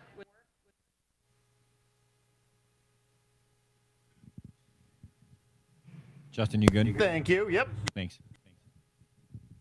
It violates Fourth Amendment rights regarding unreasonable searches. A man is dead following a fire on Chicago's northwest side. The blaze broke out early this morning in the basement of a two-story home in the 4800 block of North Keystone Avenue. Former Illinois Lieutenant Governor Evelyn Sanguinetti is running for Congress, tweeting out she'll seek the Republican nomination in that 2020 race against struggling first-term 6th Congressional District Representative Sean Casten of Downers Grove. Legislation has been proposed in the Illinois General Assembly requiring a review of water rates statewide to ensure they are affordable and fair. The measure is sponsored by a bipartisan group of lawmakers, including some representing the south and west suburbs of Chicago, where residents have among the state's highest water rates. White Sox hammer the Orioles 12-2. The Cubs open a set with the Dodgers tonight. The news service of Express Services Incorporated. You work hard. Now it's time to put your experience to work and launch your business. For a limited time, Express Employment Professionals will give you $25,000 to open your franchise. Get to know Express. Visit expressfranchising.com today. 8:35 and a check of traffic and weather on the way next on AM 560. Mike Gallagher can see right through the mainstream media. The president called these MS-13 gang members animals, and this gets morphed into the president calls migrants animals, and it's fake news. And of course, if the mainstream media wasn't so corrupt, there'd be a clarification from them saying, wait a minute, that's not what the president said. The Mike Gallagher Show, weekdays at 9, right before Dennis Prager at 11 on AM 560. The Answer. Hey, Chicagoland, you deserve to love where you live. So why not make it easy? Don't miss the free Home and Garden Show this weekend at the Lake County Fairgrounds with free admission and free parking. Find the ultimate in savings and convenience with thousands of the latest home products and services for the freshest ideas to remodel, repair, and beautify your home. Speak with experts in interiors and exteriors, landscaping, flooring, painting, heating and air, pools and spas, and even solar and green energy systems. And don't miss the interactive display by Verizon and the latest by Jeep, Dodge, and Chrysler. Enjoy live cooking shows, free seminars, and exciting demonstrations. And shop the huge plant sale by Gurnee Garden Center. You'll save big on quality outdoor and garden decor and find the perfect accessories to deck out your man cave. From interiors to exteriors, from decor to outdoor, you'll find it all at the Home and Garden Show this weekend at the Lake County Fairgrounds in Grays Lake with free admission and free parking. For details, visit LakeCountyHomeshow.com. That's LakeCountyHomeshow.com. It's clear that taxes will likely be higher in the future. So how do you help protect yourself from rising taxes? Join Jack Tabota from the Financial Planning with Jack Tabota Show right here from News Radio AM 560 The Answer for their Tax Freedom Summit webinar. During this live webinar, you are going to learn how required minimum distributions could potentially push you into a higher tax bracket, causing up to 85% of your Social Security benefits to be taxed. Also, how to help protect your Medicare premiums from a stealth tax that most never see coming. How families are taking Social Security benefits early for potentially more money in retirement. Join the Financial Planning with Jack Tabota Show for their live webinar Wednesday, April 24th. There's no cost and space is limited. Register now. Go to www.saveyourbenefitselgin.com. That's saveyourbenefitselgin.com. Investment advisory services offered only by duly registered individuals through AE Wealth Management LLC. Jack Tabota may not give tax or legal advice. You should consult with a qualified professional for guidance before making any purchasing decisions. Tabota & Associates is not affiliated with the U.S. government or any governmental agency. Check out Ground Game, the latest podcast from the Associated Press discussing the top political issues around the country. Available on Apple Podcasts. It is 8:38 this morning. Let's get an update on that ride to work. In the AM 560 Traffic Center, here is Jim Telemonte. Southbound Tri-State traffic still slow from 132 to Bradley Road after an earlier crash. Northbound, it is bumper to bumper from Cicero all the way up to North Avenue. Eastbound Adams Tollway delays are 31 to Bartlett Road of the old Displays Oasis to Tri-State. Eastbound Reagan Tollway from the Aurora Toll to past Farnsworth, and from 355 most of the way to Tri-State. Northbound Veterans Memorial is jammed. I-55 most of the way to Roosevelt, and from the Army Trail Toll to 290. Edens is 20 minutes, like Cook to Montrose Kennedy, 58 minutes. O'Hare to downtown, 36 from Montrose, 34 in the Express. The Ike, an hour and 3 minutes, 390 to downtown, 40 minutes from Manheim. Stevenson, an hour 8, 355 to the Drive. Ride 40 minutes from 95th. It's traffic. I'm Jim Telemonte on AM 560 The Answer. Chicago's Morning Answer continues next. Your official Chicagoland weather forecast from the 1-hour heating and air conditioning weather center. A cooler day ahead. Clouds will give way to some sunshine by the afternoon and a high near 62. 49 O'Hare, 45 Lakefront. Your next news update is at 9. And Chicago's Morning Answer with Dan and Amy continues next on AM 560, The Answer. Don't forget that you can watch Chicago's Morning Answer on the Income Store live video stream every morning at 560theanswer.com. If you're looking for the latest news, insight into what it means, and the sharpest opinion, there's only one station in Chicago where you can turn, and it's this one. We're AM 560, The Answer. Dan and Amy, good morning. We're coming to you live from Midwest Performance Cars in Northbrook, part of our AM 560 Signature Bank Business Tour. And last night, CNN got together a bunch of Harvard students with a bunch of millionaire socialists, and they mainly talked about important ideas like why incarcerated felons should be able to vote, but they got to some other topics as well, including whether or not Democrats should move forward with attempting to impeach President Trump and remove him from office. And much like the caucus more generally in the House, the Democrat socialists on display on CNN were a bit split on the issue.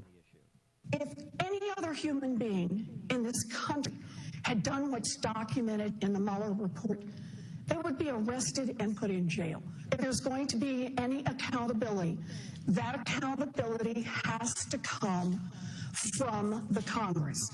And the tool that we are given for that accountability is the impeachment process. That was Tom Jode Warren explaining explaining the pro-impeachment position. Yes, and then Amy Klobuchar, the senator, had a different take. The impeachment proceedings are up to the House. They're going to have to make that decision. I am in the Senate, and I believe that we are the jury. There is a third way to hold this president accountable, and that is by defeating him in the 2020 election. So I think it's not politically advantageous to try to move for impeachment. We don't have the popular support. So there's the 2020 resolution position. For more on this topic and what else Democrats have afoot to try to, to try to prevent the president from advancing his policy agenda, to try and move to frustrate President Trump, we're pleased to be joined by Sidney Powell, former assistant U.S. attorney, former appellate section chief, and author of the book License to Lie, Exposing Corruption in the Department of Justice, which Inspector General Horowitz may be doing in his report that should be forthcoming in a couple of weeks as well. Sidney, thanks so much for joining us. Appreciate it. Oh, my pleasure. And so with respect to impeachment and the volleying back and forth over whether the Mueller report contains the trail of evidence that could make out an obstruction of justice case, what do you as a former prosecutor say? It's a big zero. It really is. In fact, you only have to go to page 9 of the second part and see where they talk about potentially relevant statutes in an ordinary case to know that they have absolutely nothing. They can't cite a single obstruction statute that actually applies because there isn't one. So when Elizabeth Warren says any other person would be under arrest and facing prosecution right now, she is wrong. Totally wrong. I mean, you never see a prosecutor talk about potentially relevant statutes in an ordinary case to talk about a violation of law. You just don't. I mean, if there's a legal violation, you say this conduct is in violation of, and explain how. They can't even do that in the report because it isn't. So from reading the instances, go on. The instances they say they examine are absolutely absurd. None of them rise or come anywhere close to anything constituting obstruction of justice. Now, from reading the report, do you think Robert Mueller and his team did a thorough job? Oh, I think they went way, way, way beyond thorough. I think they were incredibly petty, and the report was written to smear President Trump as much as it possibly could and be as embarrassing as it possibly could. What's an embarrassing point for you? As much red meat to the Democrats as it possibly could. What section or what part did you find embarrassing to the president? Well, all of his personal comments and anything and everything. He's been the most transparent no president has ever waived executive privilege and attorney-client privilege like that. The only reason we know about a lot of the comments in there are because he waived all privileges, which I find extraordinary. Do you think if I had been his lawyer, I wouldn't even have allowed him to do that, because the office of the presidency, any client has to be able to have a box in which they can express their frustrations and say things and not have it, publicly outed, or at least hopefully so they can make sound decisions without being under a microscope about everything. But God bless him, he put it all out there. President Trump has disputed some of the characterizations of what he said contained in the report, but the initial word is that the response that Rudy Giuliani was crafting or leading the crafting of from the White House to the Mueller report is something that may never be made public. Do you think that's a mistake? Should the Trump White House issue a formal public response to the report or move on? Not necessarily. I think they can probably move on. And what did you make of? I'm sorry. What did you make of the blaring headlines yesterday? The subpoenaing of Don McGahn, former White House counsel, to testify before the House Judiciary Committee. I mean, bringing Mueller before House Judiciary or other committees, and Don McGahn and others who were material to the Mueller report. Do you expect that to shed any new light on this matter? Lord, no. I mean, if this is the best Mueller and his team can produce after everything they did with grand jury power and all the witnesses they interviewed, and I guarantee you they dug for everything they could possibly find, there's nothing else there. I mean, Mr. Nadler can knock himself out for the next 10 years trying to find something, and it's not going to be there. There's some suggestion, including by me, that with this now passed, the real exposure, the people who have real exposure are the former Obama administration officials, as well as the senior leadership of the FBI in particular, but certainly not limited to the FBI, including the Department of Justice, and what the decisions they made and the bases on which they made them during the 2016 election cycle. What do you expect from the forthcoming Inspector General's report from Justice and the matters still pending on criminal referrals with respect to Andy McCabe and possibly others? I think those are going to be very serious. We have to look back. I don't know whether y'all have ever addressed this, but there's a 2017 decision by the chief judge of the FISA court. The Carter Page FISA application was rushed through the FISA court right before Admiral Rogers exposed all of the abuses in the about queries and the fact that Mr. Comey had given illegal access to the raw NSA database to 3 private contractors beginning as early as 2015, maybe before that. I couldn't tell because of the redactions in the FISA court decision of April 2017. So somebody is going to be in one mell of a hess over all of that, and it's not going to be pretty because she talked about serious Fourth Amendment violations, the FBI having approved it, lawyers having approved it, and all of the about queries that led to the unmaskings, the illegal leaks. Mr. Horowitz is investigating those. I think that may be the first report out. And, of course, that could involve who leaked the classified information as to General Flynn. That's a felony. There are all kinds of felonies involved by the upper echelon of the FBI and the DOJ and Obama administration people in all of their conduct and surveillance abuses. If you were representing Carter Page, would you be looking to file a civil suit against the federal government? Yes. I think Mr. Page has been treated absolutely abominably, but so have other people. Yeah. And it was worth noting, too, that there have been multiple people, including Bob Woodward, no less, suggesting that the garbage, quote-unquote, his word, Steele dossier needs further investigation, exactly how that was used in CIS intelligence estimates as well as in FISA court applications. and not just limited to Carter Page, but others. Oh, exactly. There were also FISA applications that were denied earlier in the summer. Everybody needs to see all of those, how they changed along the way, who made each of them up. I believe that Nellie Orr, through the NSA database, I think Fusion GPS was one of those 3 private contractors, and probably CrowdStrike, mining the NSA database for political opposition research, and had a hand in crafting the crap that went into the Steele dossier as much as Mr. Steele did. And remember, it came from multiple different places. I mean, one thumb drive came to Jim Baker, general counsel of the FBI, through Mr. Sussman, a lawyer at Perkins Coie, of all places. Some came from Sidney Blumenthal at the State Department. They were pushing it around from different places to make it seem like something. And I bet it all came from the same origination point.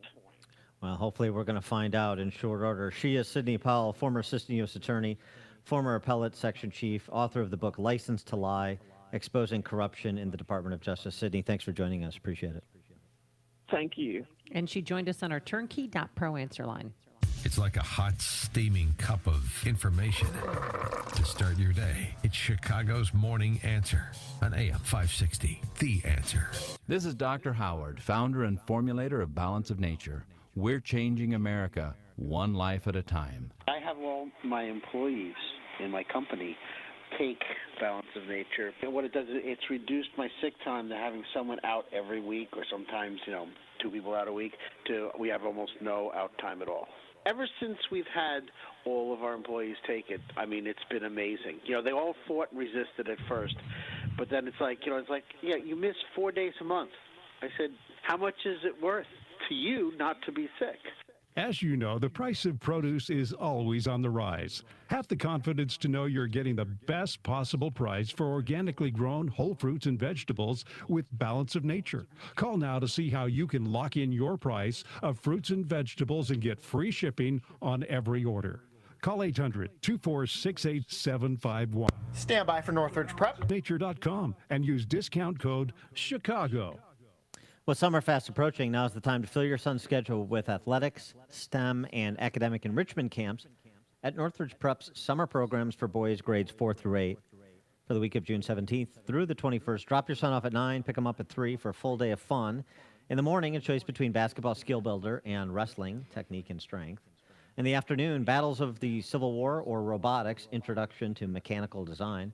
That's a full week of sports and experiential learning to keep your son developing his interests and skills this summer. Here's what Chicago Bulls GM Gar Foreman had to say about our basketball skill builder camp. Quote, when it comes to teaching offensive skill development in youth basketball, Coach Ray provides as complete and detailed an approach as I've seen. He's referring to Coach Will Ray, former Loyola basketball coach, who's the athletic director at Northridge Prep, so he knows what he's talking about. Maybe Coach Ray could help the Bulls. Seats are limited for all camps, and some, like the Dangerous Camp for Boys, are already 100% filled up. Learn more and register online at northridgeprep.org/summer. That's northridgeprep.org/summer. The kids across the hall could hear him snoring. Listen to Steve and Carrie's story about Z-Quiet. Stephen Leahy live in 50 seconds. Stephen Leahy live, 50 seconds. Wadding the pillow up and putting it behind my head this way, or I'm going to make sure I sleep on my stomach or sleep on my side. And I considered the surgery as well because I figured there's no way some product on TV was going to fix a problem that I'd had. And so we buy it, it shows up, I put it in, didn't have any trouble falling asleep, and remember waking up in the same bed and not having been nudged in the middle of the night. Yeah, you forgot it when we went to the cabin. That was not fun. No. Well, the only time he's forgotten to take it on an out-of-town trip, and it was like stepping back into time. Z-Quiet works for both men and women. Go to getzquiet.com and enter promo code SLEEP to save 20%. Stand by. Quiet.com, promo code SLEEP to save 20%. That's getzquiet.com, promo code SLEEP. Hey, it's tax season again. And if you haven't filed your returns the past few years or this year or for several years, I don't know how people live with themselves. Or if you didn't file them by 8 days ago, I hope you're on extension. Yeah, we hope so. And if you have any questions or if you're in debt to the IRS and don't know what to do or who to turn to, Write down this name and number. It's our good friend, attorney Stephen Leahy, 312-664-6649. Stephen will help you. He's a friend of ours and a friend of AM 560. And don't you know he's the host of the IRS Radio Hour, heard every Sunday afternoon at 5. You can trust attorney Leahy to help solve your IRS problems for good. He's local right here, can meet with you one-on-one. And if you fear the IRS is going to take your money, bank account, wages, visit you at home or work, or take your passport, then you need to talk to the trusted attorney of AM 560, and that's attorney Stephen Leahy, 312-664-6649. Attorney Leahy will solve your IRS problems for good. 312-664-6649, or visit chicagotaxteam.com. That's chicagotaxteam.com. The kids grew up so fast. Hard to believe it's been You're back at 57. Close it out from there. 57. Your youngest around the kitchen. Lots of memories in this house. But maybe it's 10-4. Memories in a house that's more suited to your current lifestyle. McNaughton Development brings all the quality, style, and upscale details you love in your current home in a custom home that better suits your present needs. You don't have to scale down and sacrifice everything you love in the home where your kids grew up. With McNaughton, you get the highest quality custom residential construction with exclusive amenities. Right now, McNaughton is building Lakeside Point of Burr Ridge. It's a community with 44 home sites in the heart of the Burr Ridge Village Center, featuring 7 refined ranch and first-floor master 2-story floor plans. You can walk to the finest restaurants and shops in Burr Ridge and enjoy maintenance-free living in a park setting with natural lake. Visit them online, luxuryemptynester.com, to learn more about Lakeside Point of Burr Ridge and their other suburban communities. luxuryemptynester.com. It's Health Quest Radio, Chicagoland's longest-running health, news, and science show with your host, Dr. David Kolbaba. You know, people who age slower live longer.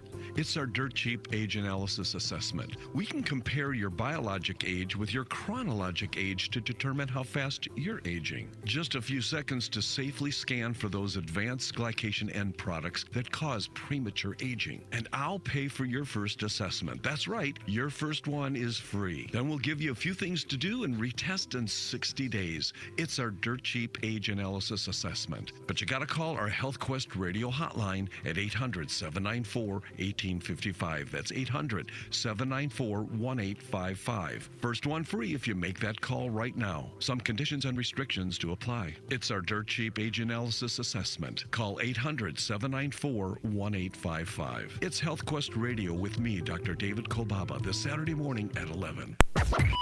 AM 560, The Answer.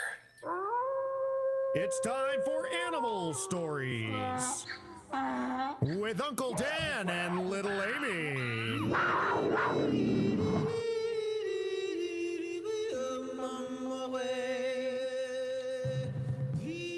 Yeah, it's Dan and Amy. Got a couple of dog stories today. There's a lot of panting going on at Coachella over the weekend, and I'm not just talking about Aaron Schock. Oh, no, are you sure he was there? I mean, that picture has made the rounds on social media. I think he's found himself someone special in his life. Thankfully, a Napa Auto Parts store worker found a bunch of puppies that were thrown in a dumpster. Oh, I saw that video. They've got, this has gone viral. A young woman pulls up to a dumpster and dumps a bag full of like week-old, 3-day-old puppies into the dumpster. Thankfully, again, the Napa Auto Parts store employee noticed this. Not only did that employee rescue the puppies, he contacted the Riverside County Animal Services Department, and they're investigating it. If that woman is ever found, she is going to be America's most hated woman overnight. Oh, I'm sure. And you could, I mean, she's so recognizable. I'm sure if you've met her before, you can tell in police who she is, because you can tell what car she's driving, what she was wearing. You could do a pretty good depiction of her face. And that employee, too, you can tell he's hearing something, but he wasn't sure, and then he finally found the bag of puppies. They'll find her as well. Also this from Dave Barry, Pulitzer Prize winner. I love Dave Barry.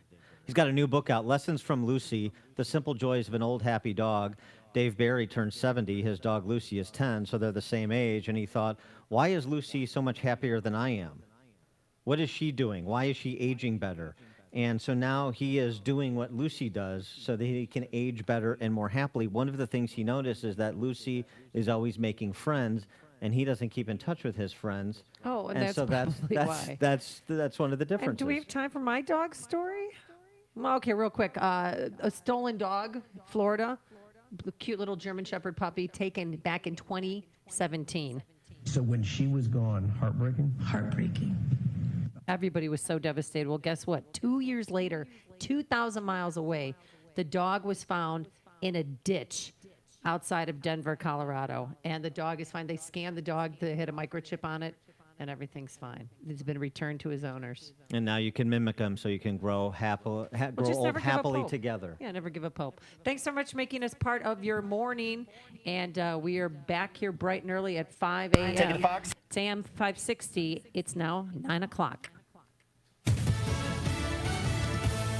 Nicely done, Perry Williams. The United States. I'm Chris Foster, Fox News. The Supreme Court's about to hear arguments over whether that question can be asked on the 2020 census form. For the first time since 1950, the Trump administration wants to ask about citizenship status on the decennial census, the population count.